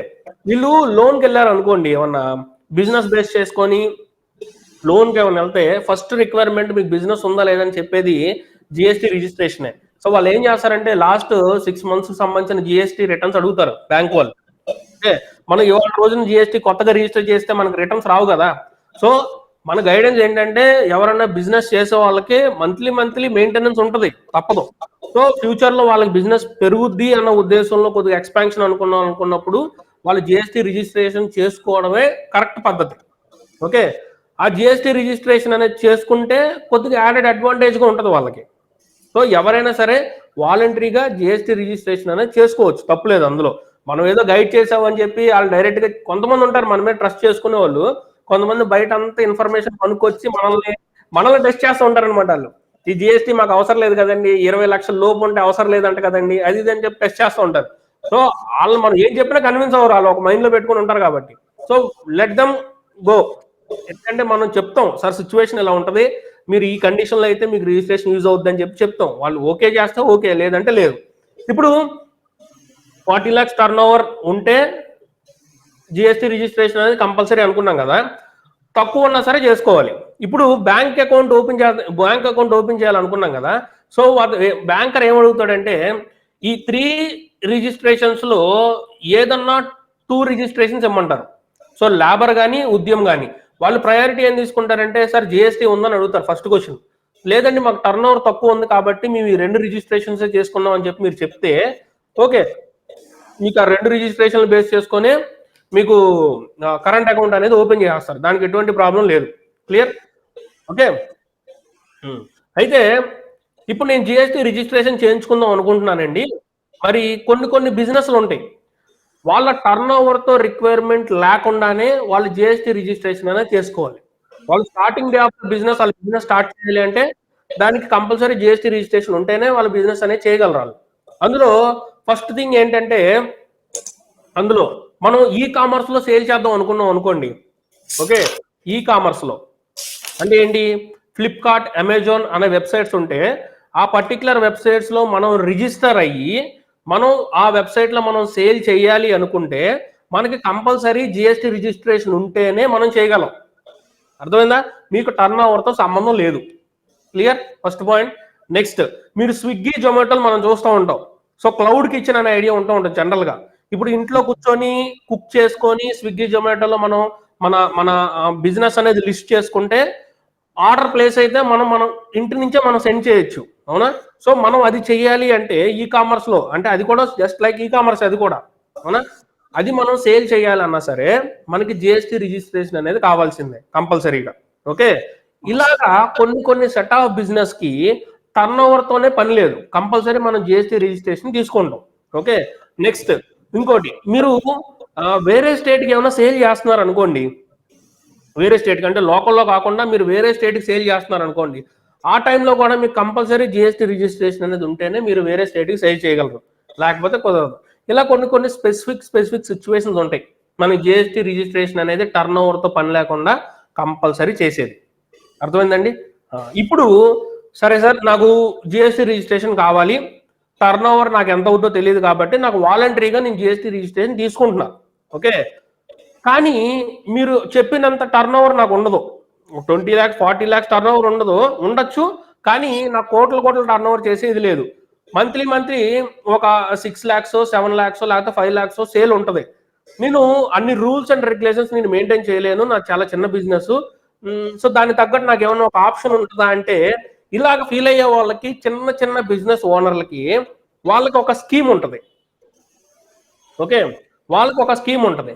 ఫస్ట్ మీరేంటి జిఎస్టీ రిజిస్ట్రేషన్ చేద్దామని ఫిక్స్ అయిపోయారు కదా. సో జిఎస్టీ రిజిస్ట్రేషన్ లో మనకి 2 స్కీమ్స్ ఉంటాయి అన్నమాట. ఓకే, 2 స్కీమ్స్ ఉంటాయి. ఫస్ట్ స్కీమ్ ఏంటంటే రెగ్యులర్. ఓకే, రెగ్యులర్ రిజిస్ట్రేషన్ అంటాం దీన్ని. ఓకే, సెకండ్ ఆప్షన్ వచ్చి కాంపోజిట్. ఫస్ట్ వచ్చి రెగ్యులర్ రిజిస్ట్రేషన్, సెకండ్ వచ్చి కాంపోజిట్ రిజిస్ట్రేషన్.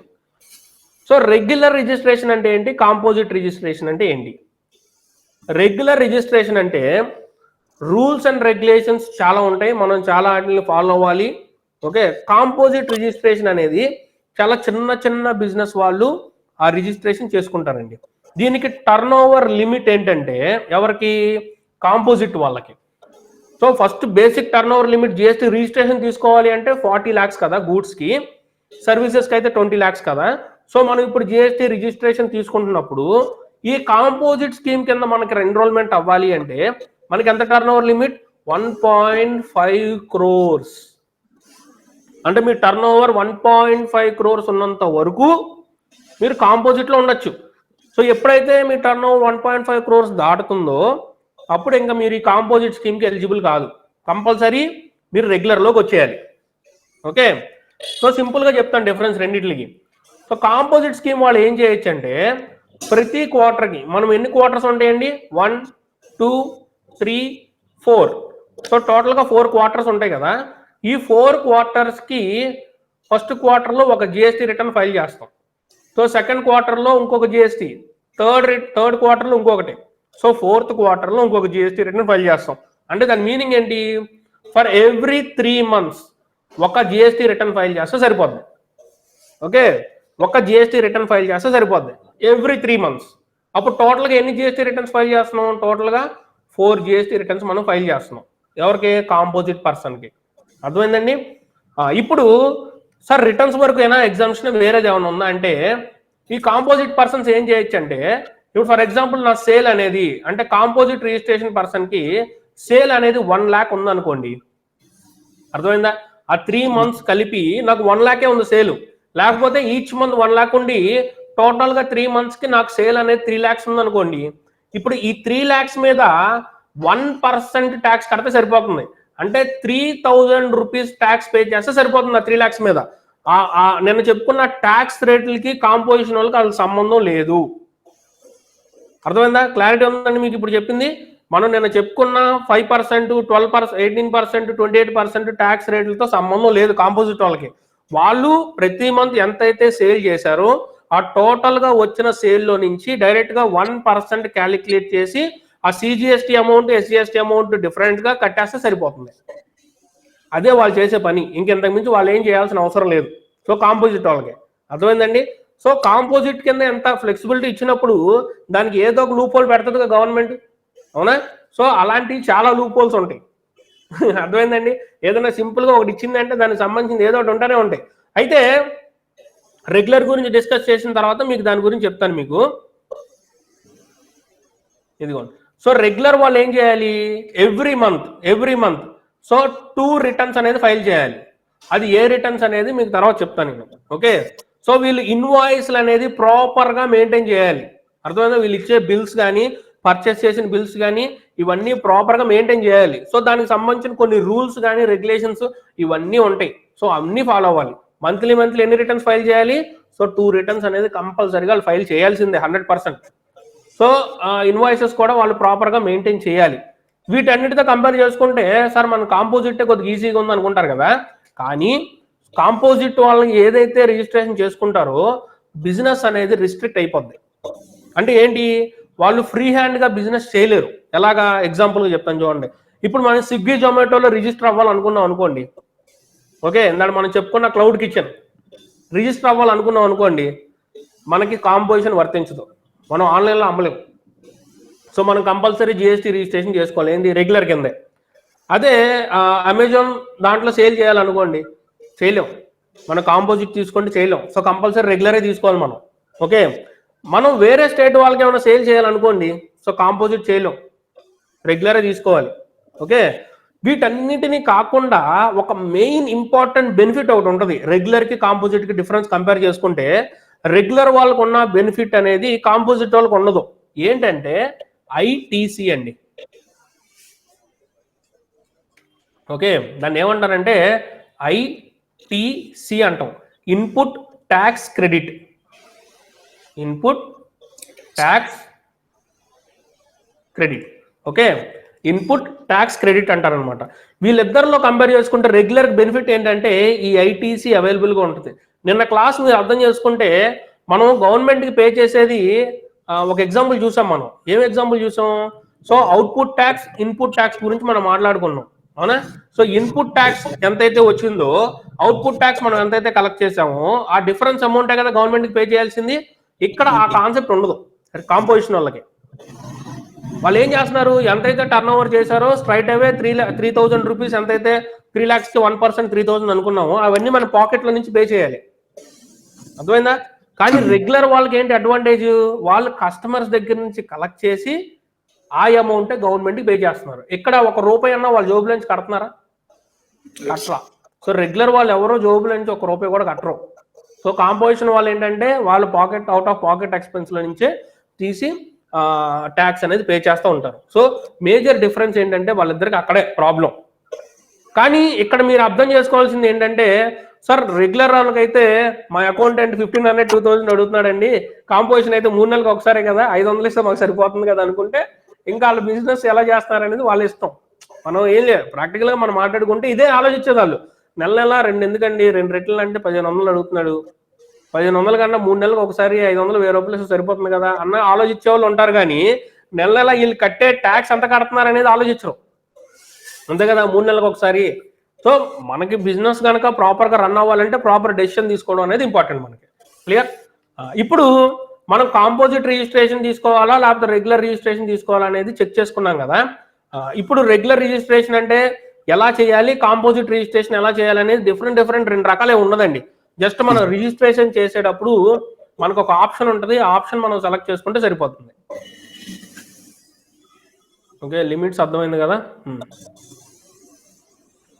ఇంకోటి ఇంపార్టెంట్ పాయింట్. ఇప్పుడు సార్ నాకు బిజినెస్ ఉందండి, ఫుడ్ బిజినెస్ ఉంది, నాకు 3 బిజినెస్లు ఉన్నాయి అనుకుందాం. సో ఫుడ్ బిజినెస్ ఉంది, నెక్స్ట్ ఎడ్యుకేషనల్ బిజినెస్ ఉంది. ఎడ్యుకేషన్ బిజినెస్ అనకూడదు, సో ట్రైనింగ్ సెంటర్ అంటాను నేను దీన్ని. ఎడ్యుకేషన్ అని బిజినెస్ అని అన్నారంటే అంటారు మళ్ళీ. So training centre. ఓకే, దాని తర్వాత కన్స్ట్రక్షన్ ఉందనుకుందాం. ఓకే, నాకు ఇక్కడ 3 బిజినెస్లు ఉన్నాయండి. ఇప్పుడు నా డౌట్ ఏంటంటే ఈ 3 బిజినెస్లకి నాకు ఒక జిఎస్టీ రిజిస్ట్రేషన్ సరిపోతుందా అని చెప్తారా ఎవరన్నా? ఆ 3 బిజినెస్లకి నాకు ఒక జిఎస్టీ రిజిస్ట్రేషన్ సరిపోతుందా?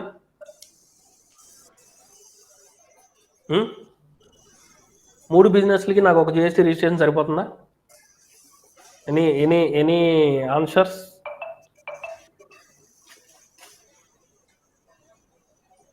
అని చెప్పండి, రెస్పాండ్. నాకు 3 బిజినెస్లు ఉన్నాయి, ఇప్పుడు ఆ 3 బిజినెస్లకి నాకు ఒక జిఎస్టీ రిజిస్ట్రేషన్ సరిపోతుందా? సరిపోతుందా?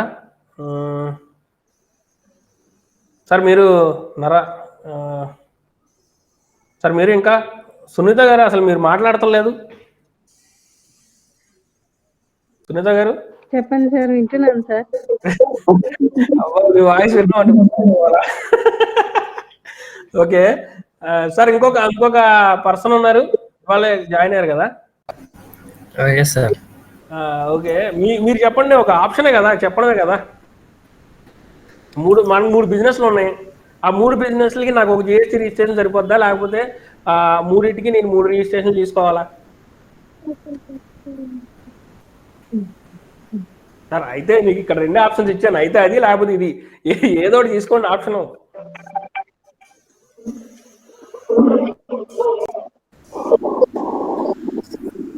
అది బిజినెస్ బట్టి ఉంటుంది అనుకుంటా sir.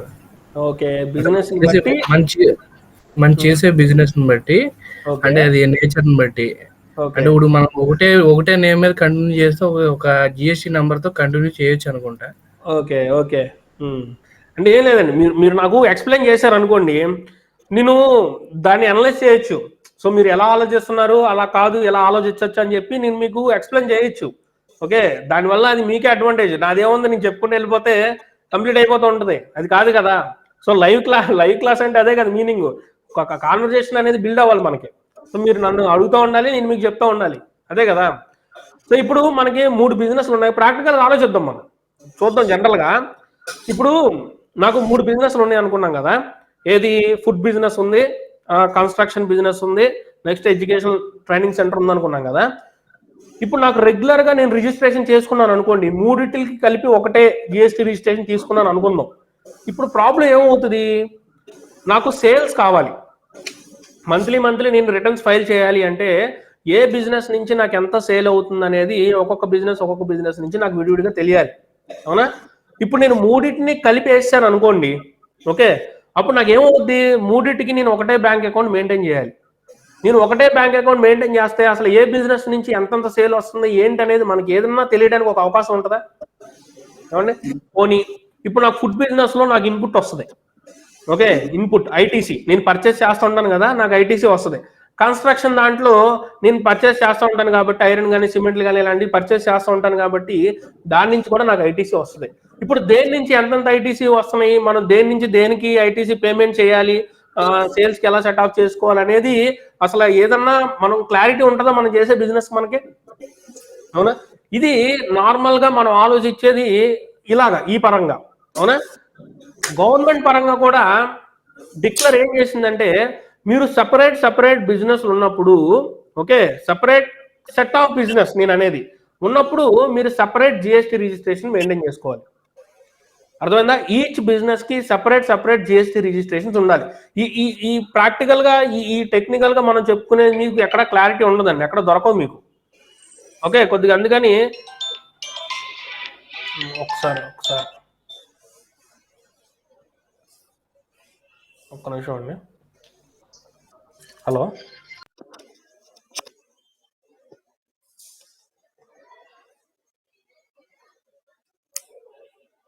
Power on. You've plugged into Nirvana. Bluetooth mode.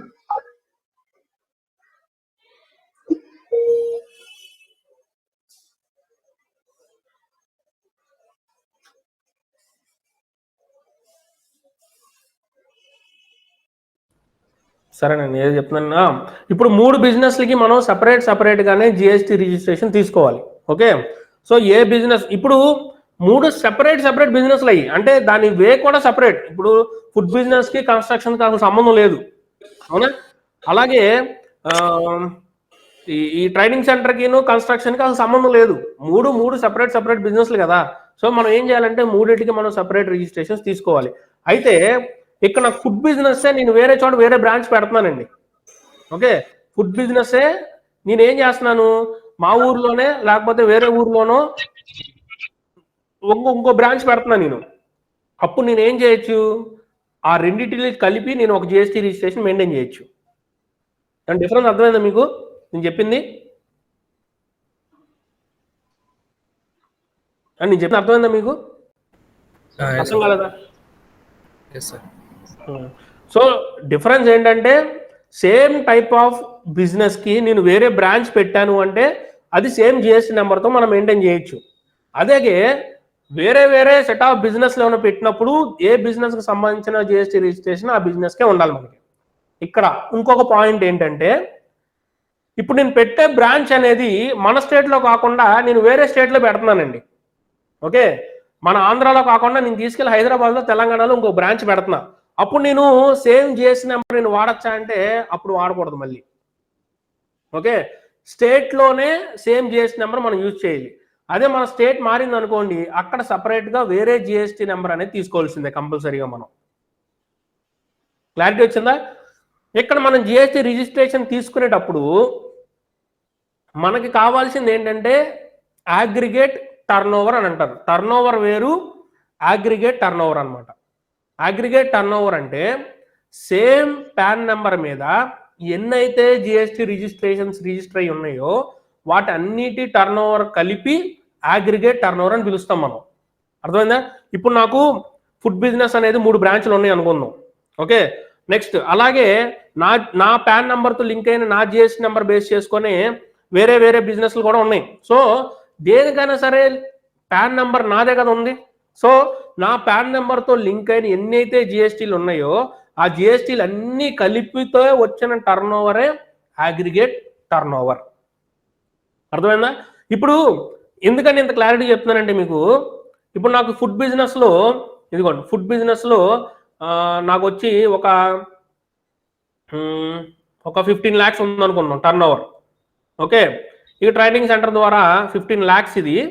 ఈ ట్రైనింగ్ సెంటర్ ద్వారా ఒక 20 lakhs ఉందనుకుందాం. ఓకే, 20 కాదు 19 lakhs ఉందనుకుందాం. ఓకే, ఈ కన్స్ట్రక్షన్ బిజినెస్ ద్వారా ఒక 15 lakhs ఉందనుకుందాం. ఇప్పుడు మీరు ఇండివిజువల్ గా తీసుకున్నారనుకోండి, మీరు ఏ బిజినెస్ కూడా మన రిక్వైర్మెంట్ టర్న్ ఓవర్ దాటలా. అవునా? ఫుడ్ బిజినెస్ చూసుకుంటే 15 lakhs ఉంది, తర్వాత చూసుకుంటే 19 lakhs ఉంది, తర్వాత చూసుకుంటే 15 lakhs ఉంది. మీరు ఇండివిజువల్ గా చూస్తే ఏ బిజినెస్ లోనూ మనకు టర్న్ ఓవర్ దాటలా. అవునా? ఇప్పుడు మన టర్న్ ఓవర్ దాటలేదు కదని చెప్పి జిఎస్టీ రిజిస్ట్రేషన్ తీసుకోవాలా అంటే తీసుకోవాలి. ఎందుకంటే అన్ని బిజినెస్లు కలిపి చూస్తే మీకు యాక్చువల్ టర్న్ ఓవర్ దాటిపోయిందిగా మీకు. అవునా? అందుకని కంపల్సరీగా ఈ అగ్రిగేట్ టర్న్ ఓవర్ అని చెప్పుకుంటున్నాం కదా. అగ్రిగేట్ టర్న్ ఓవర్ అంటే మనకి ఎన్ని అయితే బిజినెస్లు ఉన్నాయో వాటన్నిటిని కలుపుకొని మనం చూపించే turn over aggregate turn over. అది మనం కన్సిడర్ చేసుకోవాలి. ఓకే, ఇండివిజువల్ బిజినెస్లీ కాకుండా దాన్ని బేస్ చేసుకొని మనం జిఎస్టీ రిజిస్ట్రేషన్ అనేది తీసుకోవాలి మనం. ఓకే, ఇప్పుడు జిఎస్టీ రిజిస్ట్రేషన్కి అర్థమైంది కదండి మీకు టర్న్ ఓవర్ లిమిట్లు ఎలా చూసుకోవాలనేది. సో తీసుకుందాం అనుకున్న తర్వాత అది మనకి కాంపోజిషన్ రెగ్యులర్ అనేది మన బిజినెస్ని బేస్ చేసుకొని మనం దాన్ని డిసైడ్ అవ్వచ్చు మనం. క్లియర్? అక్కడ వరకు క్లారిటీ వచ్చింది కదా. ఇప్పుడు మనం జిఎస్టీ రిజిస్ట్రేషన్ చేయాలి అంటే మనకి ఏం కావాలి, డాక్యుమెంటేషన్ ఏం కావాలి. Okay,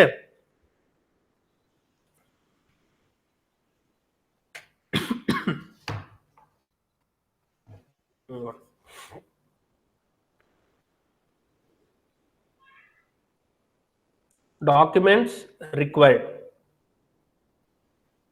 for GST registration. First మనకి పాన్ నెంబర్ ఉండాలండి. ఓకే, నెక్స్ట్ ఆధార్ నెంబర్ ఉండాలి.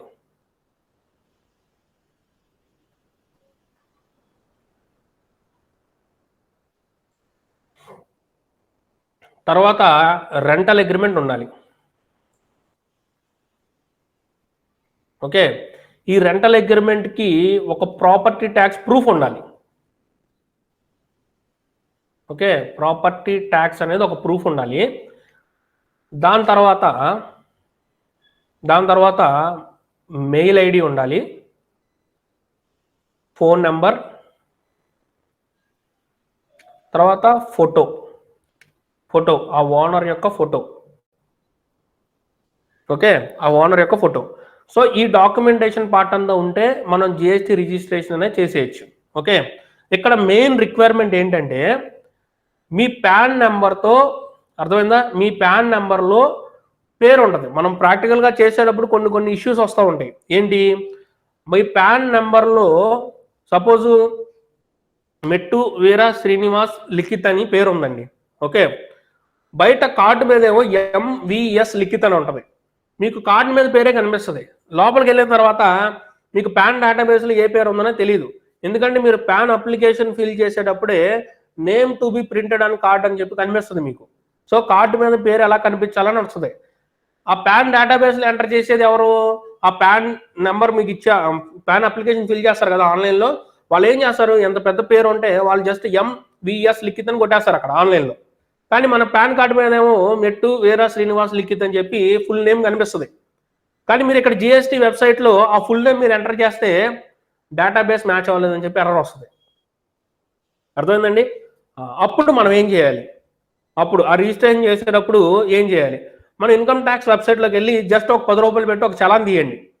ఇవన్నీ లూప్ హోల్స్ అనమాట, మనం ఎలా చేసుకోవాలనేది. మీరు దానికోసం ప్యాన్లోకి వెళ్ళి వెబ్సైట్లోకి వెళ్ళి సెర్చ్ చేసిన మీకు ఎక్కడ దొరకవయ్యి ఎలా ఉంది పాన్ డేటాబేస్లో అనేది. సో దానికి సొల్యూషన్ ఏంటంటే మీరు ఇన్కమ్ ట్యాక్స్ వెబ్సైట్లోకి వెళ్ళి ఆ పర్టికులర్ పాన్ నెంబర్ మీ దగ్గర ఉంటుంది కదా, ఆ పాన్ నెంబర్తో ఇన్కమ్ ట్యాక్స్ వెబ్సైట్లో ఒక 10 రూపాయలు చలాన్ తీయండి, లేకపోతే ఒక 5 రూపాయలు చలాన్ తీయండి. తీస్తే మీకు చలాన్ వస్తుంది కదా, ఆ చలాన్లో పేరు కనపడుతుంది ఫుల్గా. సో అప్పుడు ఆ పేరు మిస్ మ్యాచ్ ఏమైనా ఉందా లేదని చెక్ చేసుకోవచ్చు. ఓకేనా? నెక్స్ట్, ఆధార్కి పాన్ నెంబర్కి కంప్లీట్గా డీటెయిల్స్ అన్ని మ్యాచ్ అయితేనే మీరు GST రిజిస్ట్రేషన్ స్టార్ట్ చేయండి. అర్థమైందా? కొంతమందికి ఏమవుతుందంటే పాన్లోనేమో డేట్ ఆఫ్ బర్త్ ఒకటి ఉంటుంది, ఆధార్లోనేమో అప్పుడు 1 ఇయర్ వచ్చేస్తుంది డైరెక్ట్గా. అవునా? అప్పుడు ఏంటి, డేట్ ఆఫ్ బర్త్ అనేది పాన్కి ఆధార్కి మ్యాచ్ అవ్వదు.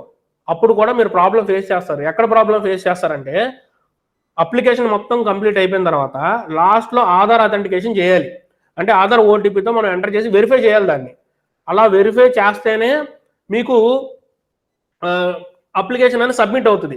ఒకవేళ అలా వెరిఫై అవ్వలేదు అనుకోండి, అప్పుడు వాళ్ళు ఏం చేస్తారంటే సైట్ వెరిఫికేషన్కి ఇస్తారు. అర్థమైందా?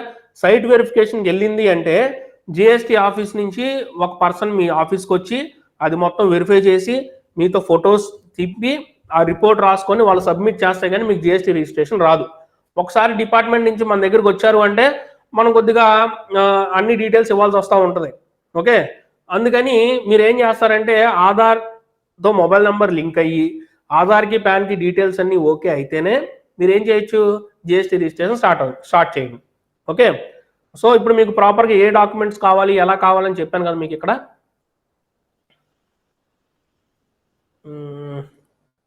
So PAN, Aadhaar, rental agreement, property tax, mail ID, phone number, so ఇవన్నీ కావాలి కదా. ఇప్పుడు ఇవన్నిటిని ఫస్ట్ మనం రెడీ చేద్దాం. ఓకే,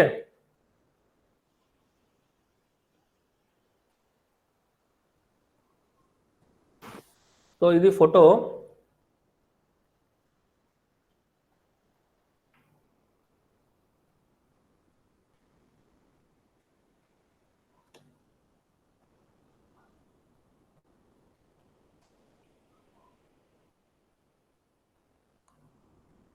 డౌన్లోడ్ అయిందా అవ్వలేదా?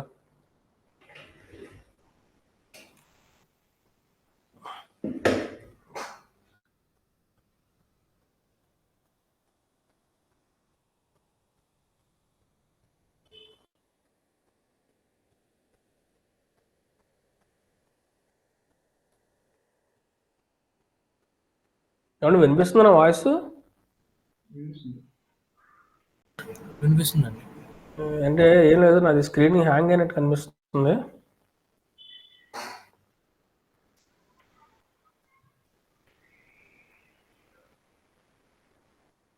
తర్వాత నెక్స్ట్ పాన్ నెంబర్ కావాలి కదా, సో పాన్ నెంబర్ కూడా డౌన్లోడ్ చేద్దాం.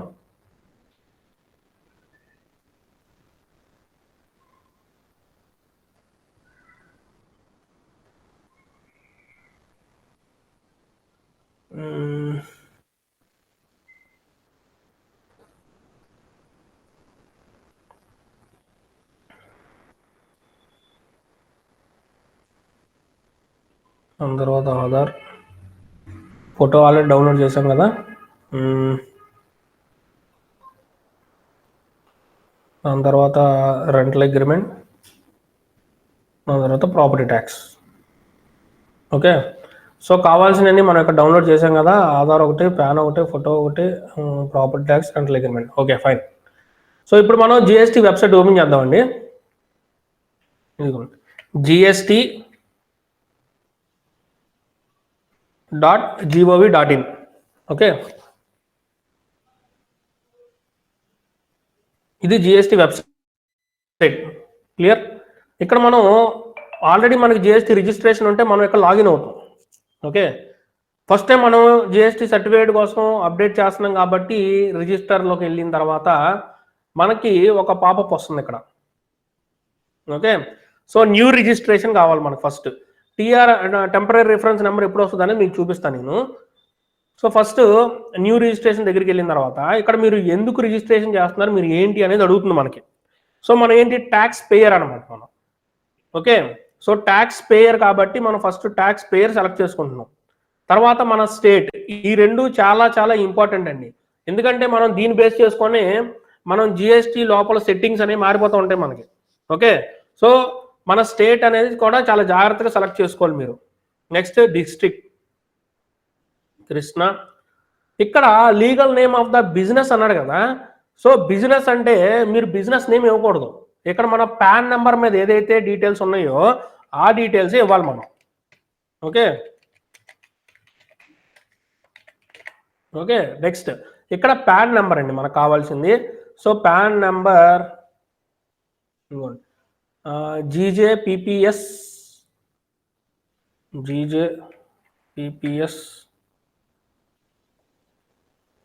3132.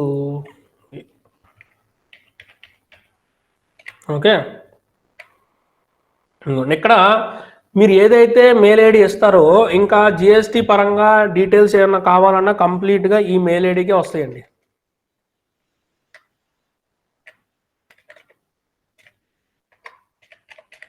Okay, so mobile number, next captcha 767460. ఇప్పుడు మనం ఇక్కడ ఎంటర్ చేసిన నేమ్ అనేది పాన్ నెంబర్తో మ్యాచ్ అయితే అప్పుడు మనం ఇక్కడ కంప్లీట్ చేసిన తర్వాత ఓటీపీస్ అడుగుతుంది అనమాట. ఇదిగోండి ఆల్రెడీ తమిళనాడులో ఒక జిఎస్టీ రిజిస్ట్రేషన్ ఉంది, తమిళనాడులో క్యాన్సిలేషన్ కూడా అప్రూవ్ అయింది. సో మన ఆంధ్రాలో జిఎస్టీ రిజిస్ట్రేషన్ అనేది లేదు కాబట్టి మనం ఇక్కడ జిఎస్టీ అనేది అప్లై చేసుకుందాం. సో ప్రొసీడ్ మీద క్లిక్ చేసిన తర్వాత చూడండి ఇక్కడ ఈ మొబైల్ నెంబర్లో ఓటీపీ, ఈమెయిల్లో ఓటీపీ అడుగుతుంది కదా. ఇలా జనరేట్ అయింది అంటే మనం ఎంటర్ చేసిన నెంబరు ఆధార్కి ప్యాన్కి మ్యాచ్ అయినట్టు. అర్థమైందండి, ప్యాన్ డేటాబేస్లో ఉన్న నెంబరు ఇక్కడ మనం ఎంటర్ చేసింది రెండు మనకి మ్యాచ్ అయినట్టు. సో ఈమెయిల్ది వచ్చింది మనకి.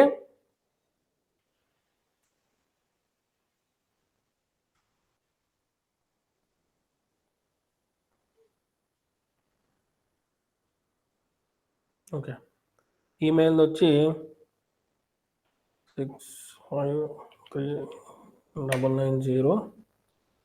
మొబైల్ వచ్చేటప్పటికి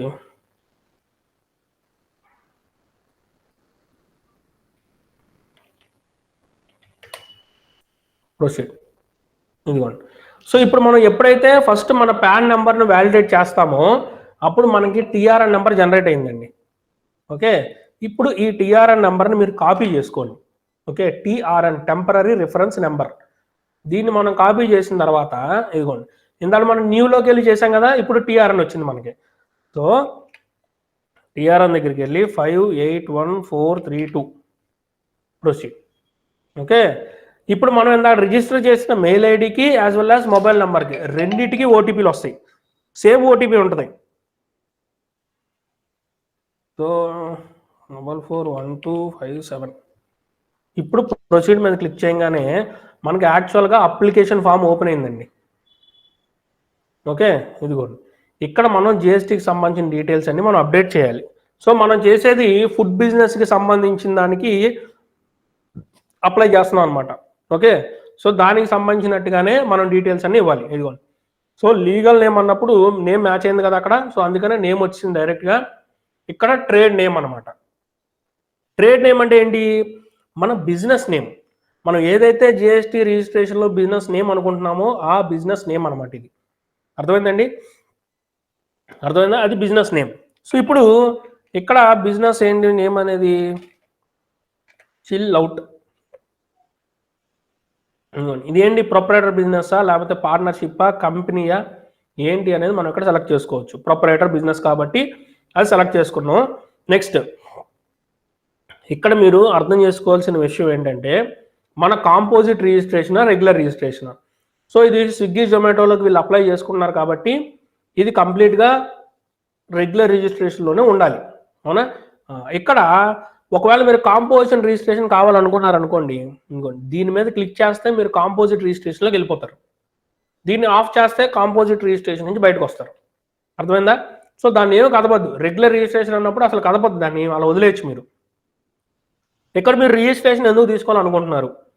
సో రిజిస్ట్రేషన్ ఎందుకు తీసుకోవాలనుకుంటున్నాం? వాలంటరీ బేసిస్లోనే. కొత్త బిజినెస్ ఇది, బిజినెస్ ఇంకా స్టార్ట్ చేయలేదు, అందుకని వాలంటరీ బిజినెస్ కింద తీసుకుంటున్నాము.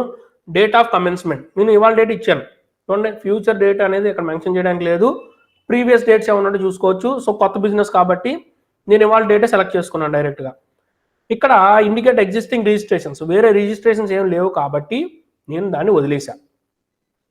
ఓకే, వేరే లైసెన్స్లు ఏమైనా ఉన్నా, ట్రేడ్ నేమ్ కానీ ఎలాంటి దానికి సంబంధించిన మీకు లేబర్ లైసెన్స్, ఉద్యమాలు ఏమైనా ఉన్నాయి అనుకోండి, ఇక్కడ మీరు అప్లోడ్ చేయొచ్చు. మీరు ఇక్కడ అబ్జర్వ్ చేస్తే ఇక్కడ స్టార్ మార్క్ లేదు కదా, సో అందుకని ఇంకా అవసరం లేదు అది. Save and continue. ఓకే, ఇలాగా పైన ఈ ట్యాబ్స్ అన్నీ ఉంటాయండి. ఓకే, ఈ ట్యాబ్స్ అన్నీ మనం ఫిల్ చేసుకొని లాస్ట్లో వెరిఫై చేస్తే మన అప్లికేషన్ అనేది కంప్లీట్ అవుతుంది మనకి. ఓకే, ఇదిగోండి ఫాదర్ నేమ్ అడుగుతున్నారు, భువనేశ్వర సింహాద్రి.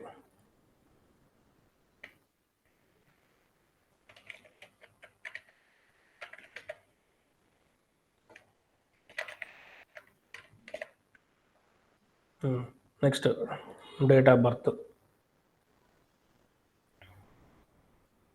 1994.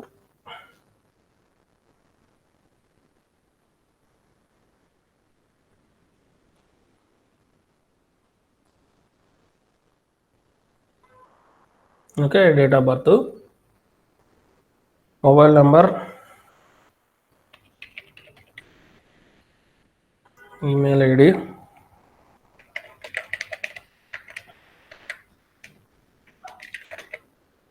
ఇక్కడ మీరు ఏం చేస్తారంటే మొబైల్ నెంబరు మీ క్లయింట్ది ఇచ్చేసి మెయిల్ ఐడి మాత్రం ఇది పెట్టుకోండి.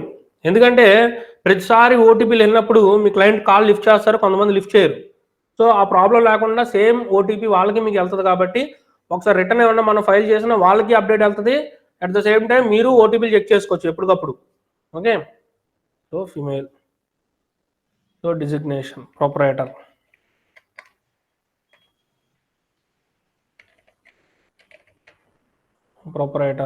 పాన్ నెంబర్ వచ్చింది. ఇక్కడ అడ్రస్ సెలెక్ట్ చేసుకోవాలండి మనం. Okay, so Machilipatnam. ఈ మ్యాప్లో కొద్దిగా మనకి టెక్నికల్గా ప్రాబ్లమ్స్ వస్తూ ఉంటాయి. మీరు ఏం చేయొచ్చు అంటే ఇదిగోండి, ఇది పట్టుకొని జరుపుకోవడమే మీరు.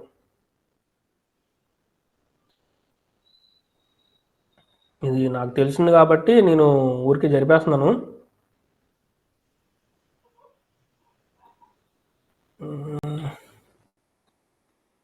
ఇక్కడ ఎక్కడ ఉంటుంది,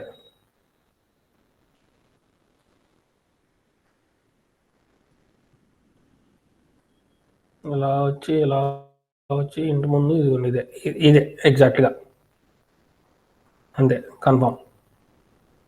ఓకే, నెక్స్ట్ ఇదిగోండి, అక్కడ మనం ఓకే చేయగానే ఇక్కడ కొన్ని డీటెయిల్స్ మనకు అప్డేట్ అయినాయి కదా. ఇక్కడ బిల్డింగ్ నెంబర్. సో మనం ఇది ఎలా బేస్ చేసి మనం ఫిల్ చేయాలి అంటే, మనం రెంటల్ అగ్రిమెంట్ డ్రాఫ్ట్ చేస్తాం కదా.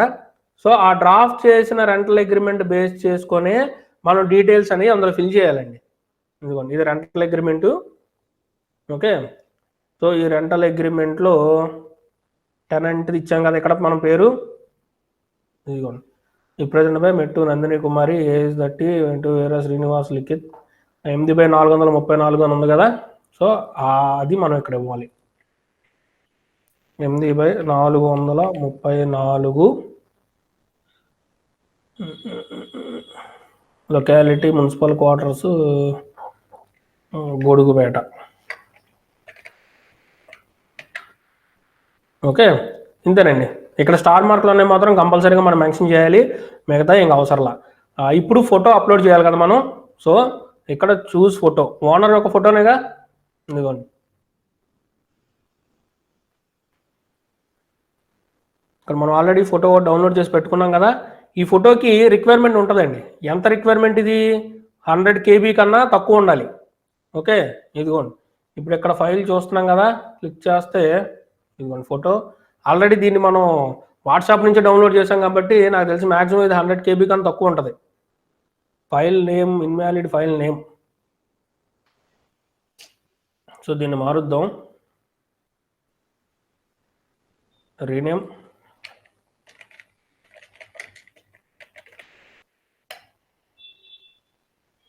ఫోటో ఓకే, ఇదిగోండి అప్లోడ్ అయిపోయింది కదా, అంటే 100 KB కన్నా తక్కువ ఉంది. నెక్స్ట్ ఆథరైజ్ సిగ్నేచర్ అండి, అంటే ఈ ఓన్గా ఓనరే ఆథరైజ్డ్ పర్సన్ అన్నట్టుగా కూడా ఇచ్చేస్తున్నాం మనం. కొంతమంది బిజినెస్లకి ఏంటంటే ఓనర్ సపరేట్గా ఉంటాడు, మెయింటైన్ చేసే మేనేజర్ సపరేట్గా ఉంటాడు. ప్రతిదానికి ఓటీపీల కోసం ఓనర్ ఫోన్ చేయలేం కదా. సో ఎవరైతే బిజినెస్ మెయింటైన్ చేస్తున్నారో వాళ్ళని ఇక్కడ ఆథరైజ్డ్ పర్సన్ కింద మనం యాడ్ చేయొచ్చు. ఇక్కడ మనకి ఏంటంటే డైరెక్ట్గా మెయిన్ పర్సనే ఓనర్ కింద మనం పెడుతున్నాం కాబట్టి మనం డైరెక్ట్గా ఆథరైజ్డ్ పర్సన్ మనం ఓకే చేస్తున్నాం. ఓకే, అయిన తర్వాత నెక్స్ట్ ట్యాబ్. ఏమండి ఓకేనా, అర్థమవుతుందా? అర్థమవుతుందా? ఏమన్నా కొద్దిగా డౌట్స్ ఏమైనా ఉంటున్నాయా? Okay fine. So next step అండి, మనం ప్రైమరీ సిగ్నేచర్ కూడా ఇదనే కదా ఇచ్చాం. సో ప్రైమరీ సిగ్నేచర్ యాడ్ చేయగానే ఇంకెక్కడ మనం ఏ డీటెయిల్స్ కదపాల్సిన అవసరం లేదు. సో నెక్స్ట్ స్టెప్కి వెళ్ళిపోవచ్చు డైరెక్ట్గా. ఓకే, ఇప్పుడు ఇంకా ఆథరైజ్ పర్సన్ లేడు కదా, ఒకవేళ ఉంటే దీన్ని సెలెక్ట్ చేసుకొని వాళ్ళ డీటెయిల్స్ ఇక్కడ అప్డేట్ చేస్తాం. పర్సన్ ఎవరు లేడు కదా, సో మనం కంటిన్యూ చేసేయచ్చు నెక్స్ట్ దానికి. ఇక్కడ ప్రిన్సిపల్ ప్లేస్ ఆఫ్ బిజినెస్ అండి. ప్రిన్సిపల్ ప్లేస్ అంటే మన బిజినెస్ యొక్క డీటెయిల్స్ ఇవ్వాలి. ఓకే, సో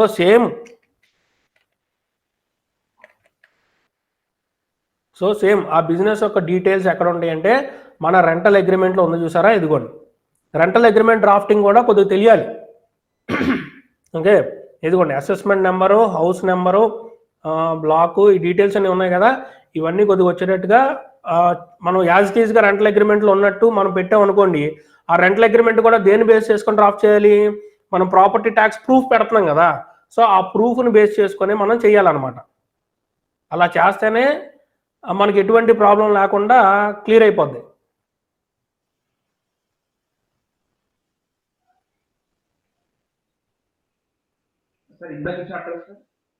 ఏదండి అర్థం కాల? ఇందాక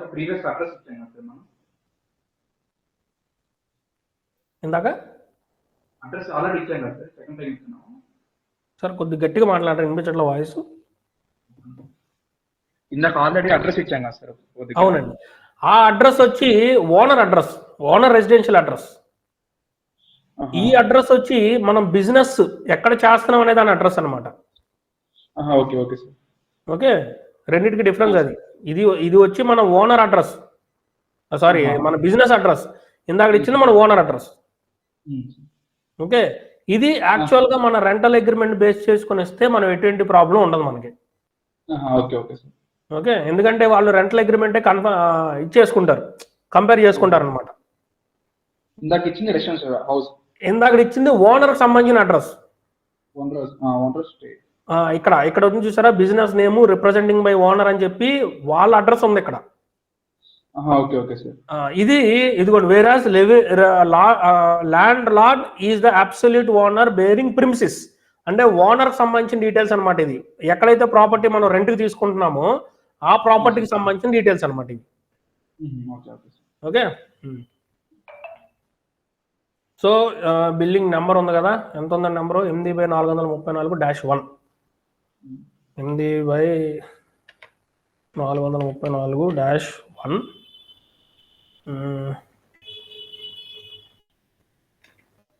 ఇక్కడ ఇదిగోండి revenue ward number 4.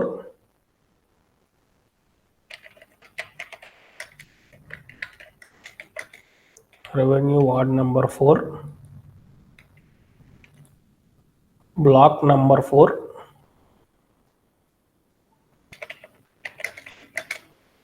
Okay, block number 4. ఇంకా అసెస్మెంట్ నెంబర్ ఉంది కదా, ఇక్కడే assessment number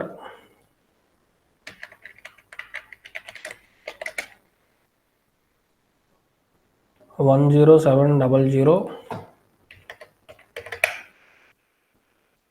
34457. Okay, assessment number కూడా ఎంటర్ చేసాము, డీటెయిల్స్ అన్నీ okay. Door number, floor number, Odugupeta. Okay, Machilipatnam ఎక్కడ వచ్చిందో మచిలీపట్నం అని, యా మచిలీపట్నం వచ్చింది.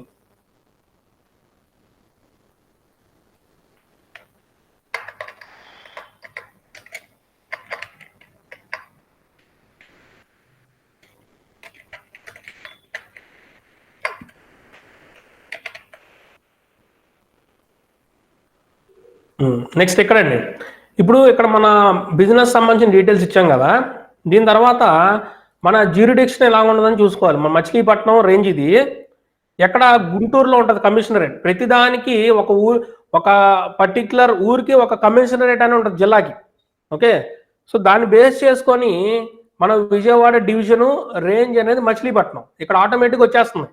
మనం దాన్ని సెలెక్ట్ చేసుకోవడం మనకు సంబంధించింది ఏంటిది అనేది. ఇప్పుడు ఇదిగోండి, nature of position of premises ఎలాగ మనం తీసుకునేది, రెంటెడే కదా తీసుకునేది మనం. సో ఓన్ అయితే ఓను, రెంటెడ్ అయితే రెంటెడ్ సెలెక్ట్ చేసుకుంటాం. ఇప్పుడు ప్రూఫ్ ఏంటి మనం తీసుకునేది, ఇదిగోండి అగ్రిమెంట్ చేసాం కదా, so rental agreement. So rental agreement మనం సెలెక్ట్ చేసుకొని ఇదిగోండి చూస్. ఇప్పుడు దీనికి కూడా రిక్వైర్మెంట్ ఉంటుందండి, ఎంత 1.95 MB అంట. ఇప్పుడు ఇది ఎంత ఉందో, ఇది పేరు మారుద్దాం.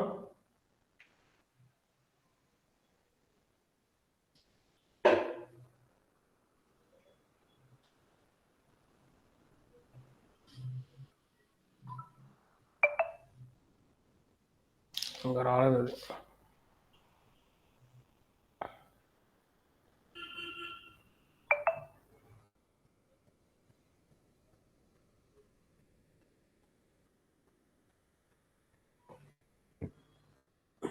వచ్చింది.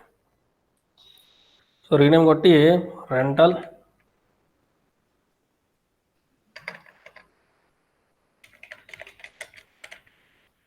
అంటే మన గుర్తుండడం కోసం పెట్టాం ఇది.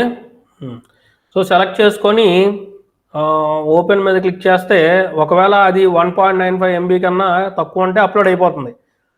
ఒకవేళ ఈ PDF సైజ్ మనం తగ్గించాలనుకోండి, మనకి వెబ్సైట్ ఉంటుంది, ఐ లవ్ PDF అని చెప్పి ఒక వెబ్సైట్ ఉంటుంది. లేదా PDF రీసైజర్ అని మీరు క్లిక్ చేసినా సరే మనకు దానికి సంబంధించిన డీటెయిల్స్ వస్తాయి. దాన్ని మీరు జస్ట్ మీ PDF అప్లోడ్ చేసి మీకు ఎంతవరకు కంప్రెస్ కావాలో అంతవరకు మీరు కంప్రెస్ చేసేయచ్చు దాన్ని. నెక్స్ట్ ప్రూఫ్ కావాలి కదా మనకి, ప్రాపర్టీ ట్యాక్స్ రిసిప్ట్ మనకు ప్రూఫ్. సో చూస్ క్లిక్ చేసి మనకి ప్రాపర్టీ ట్యాక్స్ కూడా మనం పెట్టుకున్నాం కదా, ఇదిగోండి ప్రాపర్టీ ట్యాక్స్ హౌస్ సెలెక్ట్ చేసి ఇదిగోండి ఓపెన్ మీద క్లిక్ చేస్తే ఇది చూడండి, file size upload size is 500 KB, అంటే ఎక్కువ ఉంది. దాన్ని మనం రీసైజ్ చేయాలి. ఎలా రీసైజ్ చేయాలి అనేది కూడా ఇప్పుడు ఒకసారి చూపిస్తున్నాను చూడండి. మీరు ఎప్పుడు యూజ్ చేసినా సరే గూగుల్ సెర్చ్ ఇంజిన్ ఓపెన్ చేయండి. మీరు అది కాకుండా బింగ్, మైక్రోసాఫ్ట్ సంథింగ్ ఏముంటాయి అవన్నీ చేస్తే మీకు యాక్యురేట్గా రాదు. ఇక్కడ PDF రీసైజర్ అని ఉంది చూసారా, దీన్ని క్లిక్ చేయగానే ఇదిగోండి ఐ లవ్ PDF అని చెప్పి ఒక వెబ్సైట్ వచ్చింది.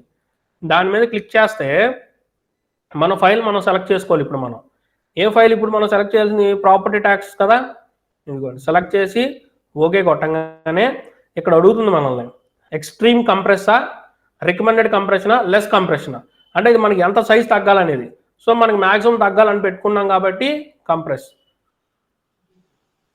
ఇదిగోండి మనకి డౌన్లోడ్ అయిపోతుంది ఆటోమేటిక్. ఇక్కడ ఇదిగోండి 500 KB నుంచి ఎంతకు వచ్చింది, 77 KBకి వచ్చింది. ఇదిగోండి వచ్చి డౌన్లోడ్ కూడా అయిపోయింది. సో కనపడుతుంది మనకు, అంత బ్లర్ ఏం అయిపోదు కానీ మన రిక్వైర్మెంట్ తగ్గట్టు మనకు కనిపిస్తుంది. సో మనకి 100 MB కన్నా తక్కువ ఉండాలి కదా, మనకి వచ్చింది 77 వచ్చింది కాబట్టి సో ప్రాబ్లం లేదు మనకి. ఇప్పుడు GSTలోకి వెళ్ళి అలాగ మనం ఈ వెబ్సైట్ రీసైజ్ అనేది చేసుకోవచ్చు. ఇదిగోండి అప్లోడ్ అయిపోయింది, క్లియర్. ఇదిగోండి ప్రాపర్టీ ట్యాక్స్, రెంటల్ అగ్రిమెంట్ రెండు కంప్లీట్ అయిపోయినాయి మనకి. దీని తర్వాత ఇక్కడ మన టైప్ ఆఫ్ బిజినెస్ ఏంటి అనేది మనం సెలెక్ట్ చేసుకోవాలండి.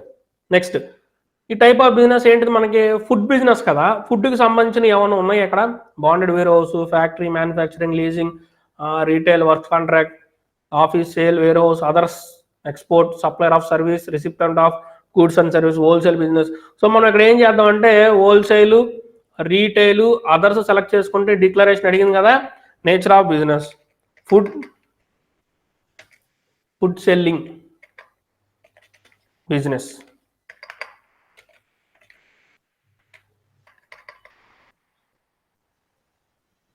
లేదంటే సింపుల్గా ఫుడ్ కోర్ట్ బిజినెస్ అని అన్నా పెట్టచ్చు మనం. లేదంటే యాక్యురేట్గా ఏముంటుంది మనకి అదర్ నేచర్ ఆఫ్ బిజినెస్ అంటే ఫుడ్ బిజినెస్ అనే పెట్టచ్చు. జనరల్ వర్డింగ్ ఉంటుంది ఫుడ్ బిజినెస్. Okay done. ఇక్కడ మీకు వేరే బ్రాంచెస్ ఏమైనా ఉంటే ఇక్కడ మీరు ఎడిషనల్ ప్లేస్ కింద యాడ్ చేసుకోవచ్చండి, లేకపోతే అవసరం లేదు. Save and continue. Okay, next additional ప్లేస్లు మనకి ఏం లేవు కాబట్టి నేను ఓకే చేసుకుందాం. ఇక్కడ గూడ్సా సర్వీసా అనేది నేను క్లాస్లో మీకు చెప్తున్నప్పుడు హెచ్ఎస్ఎన్ కోడ్ మనకు కావాలండి. మనకి గూడ్స్ అయితే గూడ్స్, సర్వీస్ అయితే సర్వీస్, హెచ్ఎస్ఎన్ కోడ్ కావాలనుకున్నాం కదా. ఇప్పుడు ఇక్కడ మనకి హెచ్ఎస్ఎన్ కోడ్స్ అనేది యాడ్ చేయాలన్నమాట. మనకు తెలియదు కదా హెచ్ఎస్ఎన్ కోడ్స్కి. సో మనం ఏం చేద్దామంటే మళ్ళీ గూగుల్లోనే వెళ్ళి రఫ్గా ట్రై చేద్దాం. HSN code for food products, లేకపోతే ఫుడ్ ప్రొడక్ట్స్ అని ఇద్దాం. మనకు కావాల్సిన ఏమైనా వస్తాయి కదా. సింపుల్గా చెప్పాలంటే ఫుడ్ అని కాకుండా చికెన్ చికెన్ వింగ్స్ అని పెడదామా? ఏమొస్తుంది చూద్దాం, ఏమైనా వస్తుందేమో. చికెన్ వచ్చిందండి, chicken wings, poultry whether fresh chilled frozen, ఇవ్వండి వచ్చినాయి. సో దీన్ని కాపీ చేసి ఇక్కడ పేస్ట్ చేద్దాం. ఇదిగోండి వచ్చింది, కట్ ఫ్రోజన్ ఆయిల్ ఫ్రోజన్. సరిపోయింది కదా మనకి. Next milk shakes.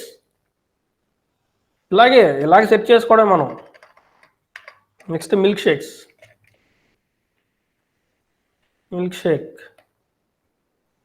Flavoured milk 12% GST, ఇదిగోండి ఉంది కదా. సో Ctrl+C Ctrl+V, ఇదిగోండి బేవరేజ్ కంటైనింగ్ మిల్క్. సరిపోయిందా మీకు? ఇంతే, ఇలా మనం సెర్చ్ చేసుకోవడమే. ఇంకేముంది, మనం ఫ్రూట్ జ్యూస్ వచ్చేసాను, కోడ్ ఫర్ ఫ్రూట్ జ్యూస్ ఇదిగోండి వచ్చింది. Same based drink or fruit pulp, mango juice. So first content చూస్తే మీకు అంతా సేమ్ ఉంటుంది చూడండి. Ctrl+C. అలాగా మనం ఒక 5 ఐటమ్స్ వరకు యాడ్ చేసుకోవచ్చండి. ఓకే, దీని తర్వాత పిజ్జా. ఇక్కడ రాలేదు కదా, ఇక్కడ చూద్దాం మనం.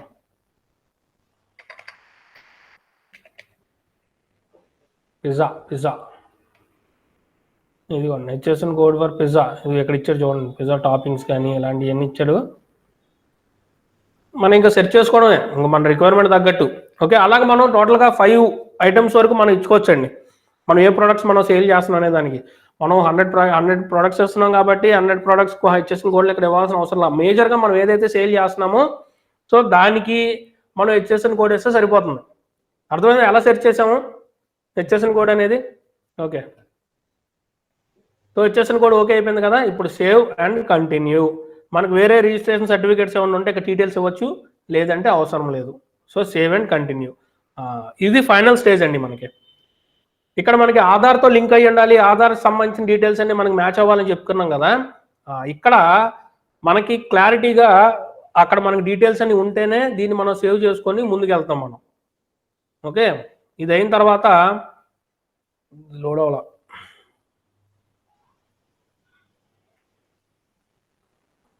ట్రాన్సాక్షన్ ఫుల్గా పేజ్ లోడ్ అవ్వాలా, వచ్చింది. ఇదిగోండి సేవ్ అండ్ కంటిన్యూ.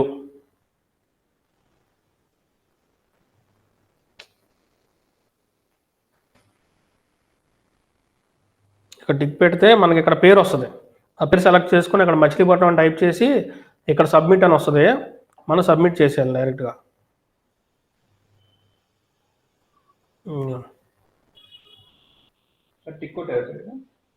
ఇంకా చేయలేదండి, ఇది నెక్స్ట్ పేజ్కి వెళ్తే అది లోడ్ అవ్వాలి. ఇది లోడ్ అవ్వట్లా. నేను ఇక్కడ బ్యాక్ అని ఉంటుంది కదా, సో బ్యాక్ క్లిక్ చేస్తున్నాను అంతే. అది ఇక్కడ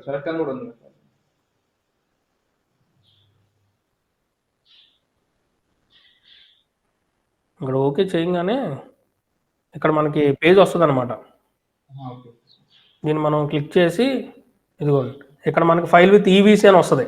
మనకు ఓటీపీ వస్తుంది. ఆ ఓటీపీ మనం వెరిఫై చేస్తే మనకి సర్టిఫికేట్ అనేది వస్తుంది అనమాట. సర్టిఫికేట్ వెంటనే రాదు, అది మనకి అప్లికేషన్ సబ్మిషన్ అవుతుంది. ఇక్కడ టిక్ చేస్తా ఉంటుంది సార్. అక్కడ క్లిక్ చేయగానే మనకు అప్లికేషన్ సబ్మిషన్ అవుతుంది రివ్యూ కోసం. తర్వాత మనం అప్లికేషన్ డీటెయిల్స్ ఫిల్ చేసిందంతా ఓకే అయింది అనుకోండి, మనకు ఒక హైపర్ లింక్ వస్తుంది. ఓకే, మెయిల్ కానీ మొబైల్కి కానీ హైపర్ లింక్ వస్తుంది. దాన్ని మనం క్లిక్ చేయగానే మన ఆధార్ నెంబర్ ఎంటర్ చేయమని అడుగుద్ది. ఆధార్ నెంబర్ ఎంటర్ చేయగానే మనకు ఒక ఓటీపీ వస్తుంది. అది ఎంటర్ చేయగానే మనకు వెరిఫికేషన్ సక్సెస్ఫుల్ అని వస్తుంది అనమాట. అది ఎప్పుడైతే వస్తుందో అది వచ్చిన తర్వాత మనకి ఏఆర్ఎన్ నెంబర్ అనేది జనరేట్ అవుతుంది మనకి. ఆ ఏఆర్ఎన్ నెంబర్తోనే మనం జిఎస్టీ రిజిస్ట్రేషన్ మనకి ఎక్కడ వరకు వచ్చింది అనేది మనం ట్రాక్ చేసుకోవచ్చు. Save and continue. ఇదిగోండి ఇప్పుడు ఎక్కడ వరకు ఇలా అయిపోయింది కదా. ఓకే, సో మనకి ఎక్కడ వరకు సేవ్ అయింది, బ్యాక్ వచ్చిన తర్వాత ఇదిగోండి డీటెయిల్స్ ఆధార్ అథెంటికేషన్ వరకు మనకి సేవ్ అయింది. సో వెరిఫికేషన్ దగ్గరికి ఆగింది. సో మనం ఏం చేద్దామంటే దీన్ని లాగౌట్ చేసేద్దాం. ఇప్పుడు మళ్ళీ నేను దాన్ని లాగిన్ అవ్వాలి. సో క్లిక్ చేసి ఇప్పుడు మనకి యూజర్ ఐడి పాస్వర్డ్ లేదు కదా, లేనప్పుడు మళ్ళీ మనం ఏం చేయాలి, రిజిస్టర్ దగ్గరికి వెళ్ళిపోయి ఓకే ఇందాక మనకి టీఆర్ఎన్ నెంబర్ వచ్చింది చూసారా, సో ఆ టీఆర్ఎన్ నెంబర్తోనే మనం లాగిన్ అవ్వాలి మళ్ళీ. సో ఆ టీఆర్ఎన్ నెంబరు మెయిల్కి వచ్చి ఉంటుంది చూసారా. ఇలాగే మన సైట్ ఒక్కొక్కసారి మనల్ని ఇబ్బంది పెడుతూ ఉంటుంది అనమాట. ఇదిగోండి టీఆర్ఎన్ నెంబర్ దొరికింది నాకు 372400108690 TRN. ఇదిగోండి సో 945677. ఇదిగోండి ఇప్పుడు మళ్ళీ మనకి ఓటీపీ వస్తుంది 987341. ప్రొసీడ్. ఇదిగోండి సేమ్ మనం ఏదైతే మన అప్లికేషన్ ఫస్ట్లో స్టార్ట్ చేసామో అప్లికేషన్ ఓపెన్ అవుతుంది. ఇదిగోండి క్లిక్ చేసిన తర్వాత మనం ఎంటర్ చేసిన డీటెయిల్స్ అన్నీ ఇక్కడ ఉంటాయి. ఇదిగోండి టిక్ టిక్ టిక్ మార్క్ ఉంది కదా, లాస్ట్లో మనం సేవ్ చేసాం కదా. సో డైరెక్ట్గా మీరు అక్కడికి వెళ్ళిపోండి. Save and continue. ఇదిగోండి సేవ్ అండ్ కంటిన్యూ. ఇవన్నీ ముందు ఎంటర్ చేసి పెట్టాం కాబట్టి సేవ్ అండ్ కంటిన్యూ. లేదు డైరెక్ట్గా మీరు ఇక్కడ క్లిక్ చేసినా సరే అక్కడికి వెళ్ళిపోతుందండి. ఎందుకంటే మనకి ఎర్రర్ వస్తుంది కాబట్టి నేను ఒక్కొక్క పేజ్ సేవ్ చేసుకుంటూ వెళ్తున్నాను నేను.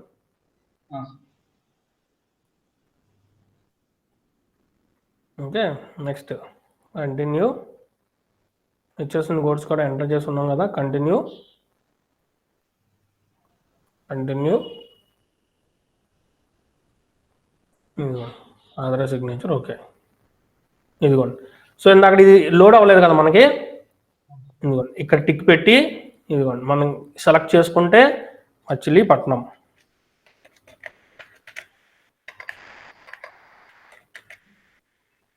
ఇక్కడ మనకి రెండు ఆప్షన్స్ అడుగుతుంది. ఫైల్ విత్ ఈవీసీ అంటే ఎలక్ట్రానిక్ వెరిఫికేషన్ కోడ్ అనమాట. అంటే మీ మొబైల్కి కానీ మెయిల్కి కానీ ఓటీపీ వస్తుంది. డిఎస్సి అనుకోండి డిజిటల్ సిగ్నేచర్, ఒక పెన్ డ్రైవ్ లాగా ఉంటుంది. ఒకసారి చూపిస్తాను ఎలా ఉంటుందో డిఎస్సి. ఇదిగోండి ఇది డిజిటల్ సిగ్నేచర్ అనిపిస్తుందండి. ఇదిగోండి ఒక పెన్ డ్రైవ్ లాగా ఉంటుంది అనమాట ఇది. సో దీనికి ఒక యూజర్ ఐడి పాస్వర్డ్ ఉంటుంది. ఆ యూజర్ ఐడి పాస్వర్డ్ మన దగ్గర ఉంటే మన దగ్గర ఆ పర్సన్ లేకపోయినా సరే మనం వాళ్ళ చేత యాక్సెస్ చేయించినట్టు మనం డిజిటల్ సిగ్నేచర్ పెట్టి ఓకే చేయొచ్చు. అర్థమైందా? అలా ఇంకా ఓటీపీతో మనకు పని ఉండదు. సో ఇప్పుడు మనం చేసే ప్రాసెస్లో ఏంటంటే మనకు కంపల్సరీగా డిఎస్సి లేదు కాబట్టి మనం ఓటీపీ జనరేట్ చేసి ఆ వచ్చిన ఓటీపీ మనం ఇక్కడ ఎంటర్ చేస్తాం.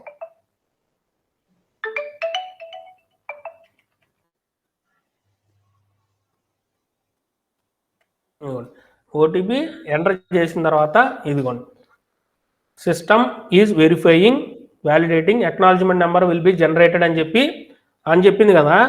అక్నాలజ్మెంట్ నెంబర్ అంటే మనకు అప్పుడే రాదు ఏఆర్ఎన్ నెంబర్. సో మనకి మొబైల్ నెంబర్కి హైపర్ లింక్ వస్తుంది. హైపర్ లింక్ దాన్ని మనం క్లిక్ చేసిన తర్వాత మన ఆధార్ నెంబర్ ఎంటర్ చేస్తే మన ఓటీపీ వస్తుంది. దాన్ని మనం వెరిఫై చేస్తే అక్కడతో సక్సెస్ అవుతుంది మనకి. దాని తర్వాత మనకి ఏఆర్ఎన్ నెంబర్ జనరేట్ అవుద్ది. ఈ ఏఆర్ఎన్ నెంబర్ జనరేట్ అయితేనే మన అప్లికేషన్ అనేది సేల్స్ ట్యాక్స్ ఆఫీస్కి వెళ్తుంది. అక్కడ వాళ్ళు ఏం చేస్తారు, మనం పెట్టిన అప్లికేషన్ మొత్తం వెరిఫై చేసుకొని అప్పుడు మనకి అప్రూవల్ ఇస్తారు. వాళ్ళు అక్కడ అప్రూవ్ చేస్తేనే మనకి జిఎస్టీ సర్టిఫికేట్ అనేది మనకు వస్తుంది. అర్థమైందండి? సో ఇది జిఎస్టీ రిజిస్ట్రేషన్ చేసే ప్రాసెస్ అనమాట లైవ్గా. అర్థమైందా? దీనికి మించి వేరేదేం ఉండదు ప్రాసెస్ మీకు. అది మనం బిజినెస్ చేసే మోడల్ బట్టి మన పార్ట్నర్స్ యొక్క డీటెయిల్స్ అప్డేట్ చేయాలా, కంపెనీస్లో డైరెక్టర్స్ యొక్క డీటెయిల్స్ అప్డేట్ చేయాలా అనేది వాళ్ళ బిజినెస్ డీటెయిల్స్ బేస్ చేసుకొని డిపెండ్ అయి ఉంటుంది అనమాట. అర్థమైందండి? ఇది ఓకేనా? డౌట్స్ ఏమైనా ఉన్నాయా మీకు? ఏమండి ఇక్కడ వరకు ఓకేనా? Okay sir.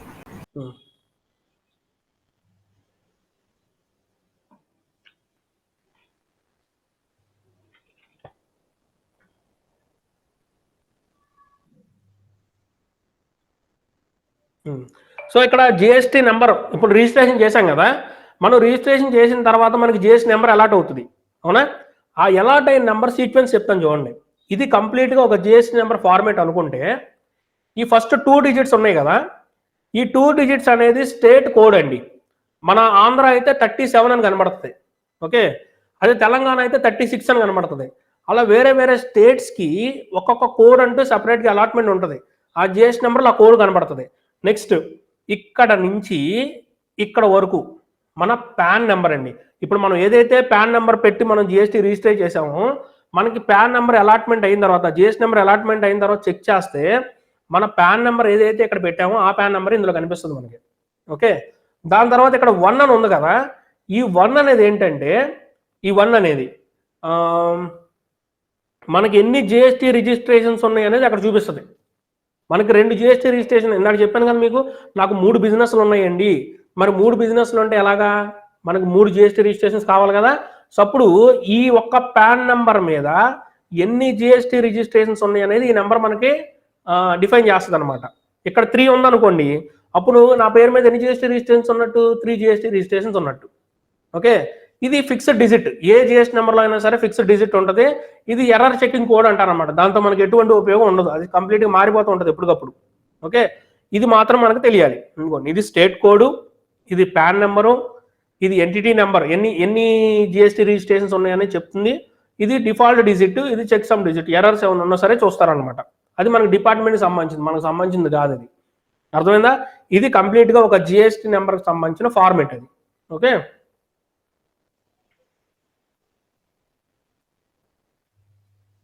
సో మనం చెప్పుకున్నాం కదండి కాంపోజిట్ స్కీమ్ సంబంధించిన డీటెయిల్స్ అనేది, టర్న్ ఓవర్ లిమిట్ ఎంత, ఎలా చేయాలి. సో కాంపోజిషన్లో మనం ఎలా ఐడెంటిఫై చేయాలి అంటే, కాంపోజిషన్ స్కీమ్ పర్సన్స్కి ట్యాక్స్ అనేది కలెక్ట్ చేయకూడదు కస్టమర్స్ నుంచి, ఓకే. మెయిన్ ఏంటంటే రెగ్యులర్కి కాంపోజిషన్ వాళ్ళకి కస్టమర్ దగ్గర నుంచి ట్యాక్స్ అనేది కలెక్ట్ చేయకూడదండి. మరి మన కస్టమర్, మనం అంటే జిఎస్టీ గురించి చదువుకున్నాం కాబట్టి మనకు తెలుసుద్దండి. మరి జిఎస్టీ మీద నాలెడ్జ్ లేని వాళ్ళకి, నార్మల్ పర్సన్స్కి ఎలా తెలుసుద్ది అంటే, అందుకనే డిపార్ట్మెంట్ వాళ్ళు ఏం చేశారు, కాంపోజిట్ స్కీమ్ కింద ఎవరైతే రిజిస్టర్ అవుతారో వాళ్ళ కౌంటర్ దగ్గర షాప్లో బోర్డ్స్ అనేది డిస్ప్లే చేయాలి. మీరు అప్పుడే చూసుంటారు, కాంపోజిట్ డీలర్స్ మేము కాంపోజిట్ పరిధిలో ఉన్నాము, ఎటువంటి ట్యాక్స్ వసూలు చేయబడదు అని చెప్పి కొన్ని బోర్డ్స్ ఎప్పుడైనా చూసారా మీరు? షాప్స్లో, రెస్టారెంట్స్లో కానీ షాప్స్లో కానీ మీరు కొనడానికి వెళ్ళినప్పుడు మేము కాంపోజిట్ డీలర్స్, మేము కాంపోజిట్ పరిధిలో ఉన్నాము, ఎటువంటి ట్యాక్స్ వసూలు చేయబడదని చెప్పి కొన్ని బోర్డ్స్ డిస్ప్లే చేస్తున్నారు. చూసారు ఎప్పుడన్నా మీరు అది? ఈసారి ఎప్పుడైనా షాప్స్కి వెళ్ళినప్పుడు అది అబ్జర్వ్ చేయండి మీరు. ఆ బోర్డు ఎక్కడైతే డిస్ప్లే అవుతుందో వాళ్ళు కాంపోజిట్ స్కీమ్ కింద రిజిస్టర్ అయినట్టు, వాళ్ళు ఇన్వాయిస్లో ఎటువంటి ట్యాక్స్ అనేది వాళ్ళు కలెక్ట్ చేయకూడదు మీ దగ్గర నుంచి. అర్థమైందండి? ట్యాక్స్ అనేది కలెక్ట్ చేయకూడదు. ఒకవేళ ట్యాక్స్ కలెక్ట్ చేశారు అంటే అది మిస్టేక్, అది క్రైమ్, మీరు కంప్లైంట్ చేయొచ్చు, ఓకే. ఇప్పుడు వాళ్ళు ఇష్యూ చేసే బిల్లుని ఏమంటారంటే బిల్ ఆఫ్ సప్లై అంటారు. కాంపోజిట్ పర్సన్స్ మీకు ఇష్యూ చేస్తుంటే ఆ ఇన్వాయిస్ని ఏమంటారు? బిల్ ఆఫ్ సప్లై అంటారు. అదే రెగ్యులర్ పర్సన్ ఏమంటారు? మీరు బిల్ తీసుకుంటున్నారు అనుకోండి, పైన ట్యాక్స్ ఇన్వాయిస్ అని ఉంటుంది. ఇవన్నీ మీరు ప్రాక్టికల్గా చూడొచ్చు. బయట ఏదైనా ఒక వస్తువు కొన్నప్పుడు మీకు బిల్ వచ్చింది అనుకోండి, ఆ బిల్లులో ఇవన్నీ మీరు అబ్జర్వ్ చేయొచ్చు. మీరు ఆ బిల్ ఆఫ్ సప్లై అని ఉందంటే ఆ పర్టికులర్ పర్సన్ కాంపోజిట్ డీలర్ అనమాట. ట్యాక్స్ ఇన్వాయిస్ అని ఉందంటే వాడు రెగ్యులర్ పర్సన్, అంటే మెయిన్ రెగ్యులర్ రిజిస్ట్రేషన్ ఉన్న అతను అనమాట, ఓకే. ఇవన్నీ మీరు ప్రాక్టికల్గా చూస్తూ ఉంటే మీకు అర్థమైపోతుంది, ఓకే. ఇది మేజర్ డిఫరెన్స్ అండి రెగ్యులర్కి కాంపోజిట్కి.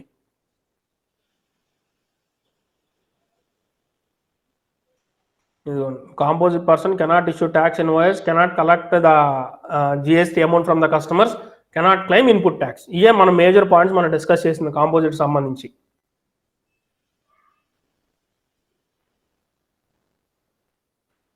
నేను జిఎస్టీ రేట్స్ గురించి చెప్పుకున్నాం కదా, 0%, 12%, 8%, 28%.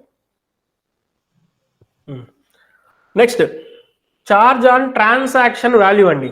అసలు జిఎస్టీ అనేది ఎంత వాల్యూ మీద ఛార్జ్ చేయాలి, జిఎస్టీ అనేది ఎంత వాల్యూ మీద ఛార్జ్ చేయాలి, ఇది కొద్దిగా జాగ్రత్తగా వినండి. మనకి చాలా ప్రాక్టికల్గా ప్రాబ్లం ఫేస్ చేస్తూ ఉంటాం ఇక్కడే మనం.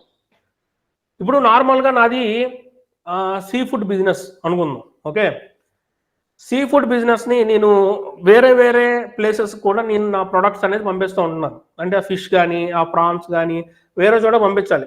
సో ఇప్పుడు నేను పంపించాలి అంటే నేను డైరెక్ట్గా ఒక కవర్లో వేసి పంపించేస్తాను. అలాగే అది ప్రాపర్గా వెళ్ళాలి, ప్రాపర్గా ఫ్రెష్గా వెళ్ళాలి అంటే నేను దాన్ని ఏం చేయాలి, దానికి ప్యాకింగ్ చేయాలి. నేను అంటే థర్మకోల్ బాక్స్ తీసుకొని ఆ మీట్ అందులో పెట్టి దాని మీద ఐస్ వేసి దాన్ని నీట్గా బయటకు పోకుండా వాటర్ అది బయటకు రాకుండా ప్యాక్ చేసి టేప్స్ వేసి ఇవన్నీ చేయడానికి నాకు ముందు కాస్ట్ అవుతుంది.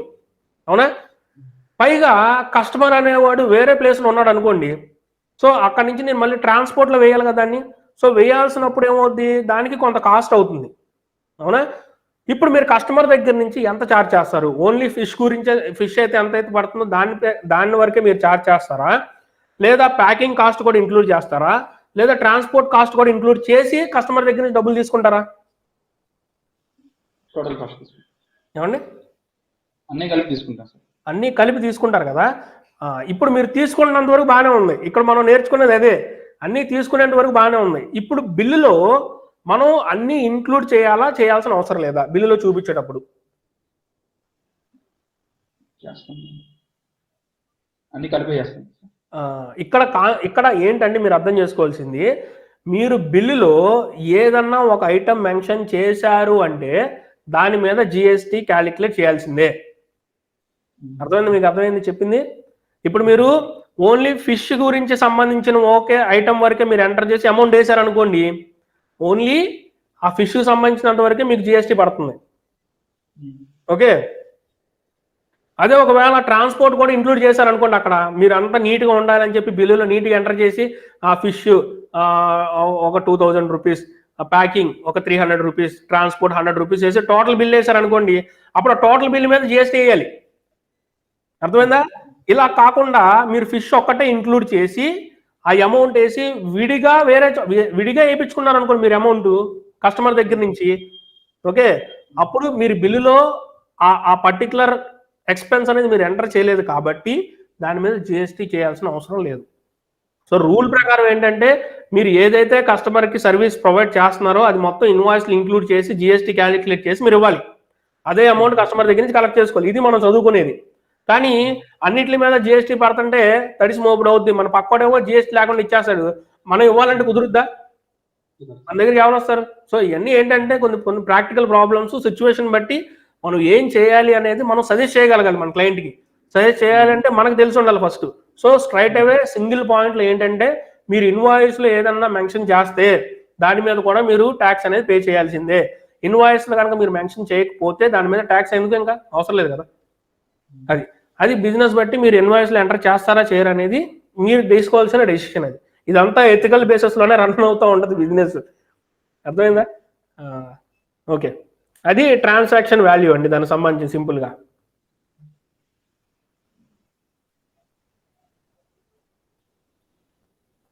ఓకే, అంతే.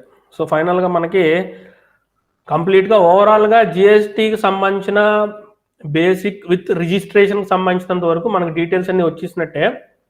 ఓకే, సో మనకి జిఎస్టీ రిజిస్ట్రేషన్ అనేది అప్లై చేసాం, వచ్చింది. రేపు పొద్దున మన జిఎస్టీ వస్తుంది అనుకున్నాం, ఇప్పుడు వెంటనే రాదు అనుకున్న తర్వాత మన బిజినెస్ స్టార్ట్ చేసేదానికి మన ఇన్వాయిస్ కావాలి కదా. సో ఆ ఇన్వాయిస్కి సంబంధించిన డీటెయిల్స్ అన్ని మనం రేపు డిస్కస్ చేద్దాం. సో ఎప్పుడు ఇన్వాయిస్ జనరేట్ చేయాలి, ఎలా జనరేట్ చేయాలి, ఏ టైంలో జనరేట్ చేయాలి, ఆ డీటెయిల్స్ అన్ని మనం రేపు క్లాస్లో మనం డిస్కస్ చేద్దామండి. ఓకే, సో ఈ పర్టికులర్ క్లాస్ అనేది కంప్లీట్గా అర్థమైందా మీకు? డౌట్స్ ఏమైనా ఉంటే అడగచ్చు మీరు 5 minutes.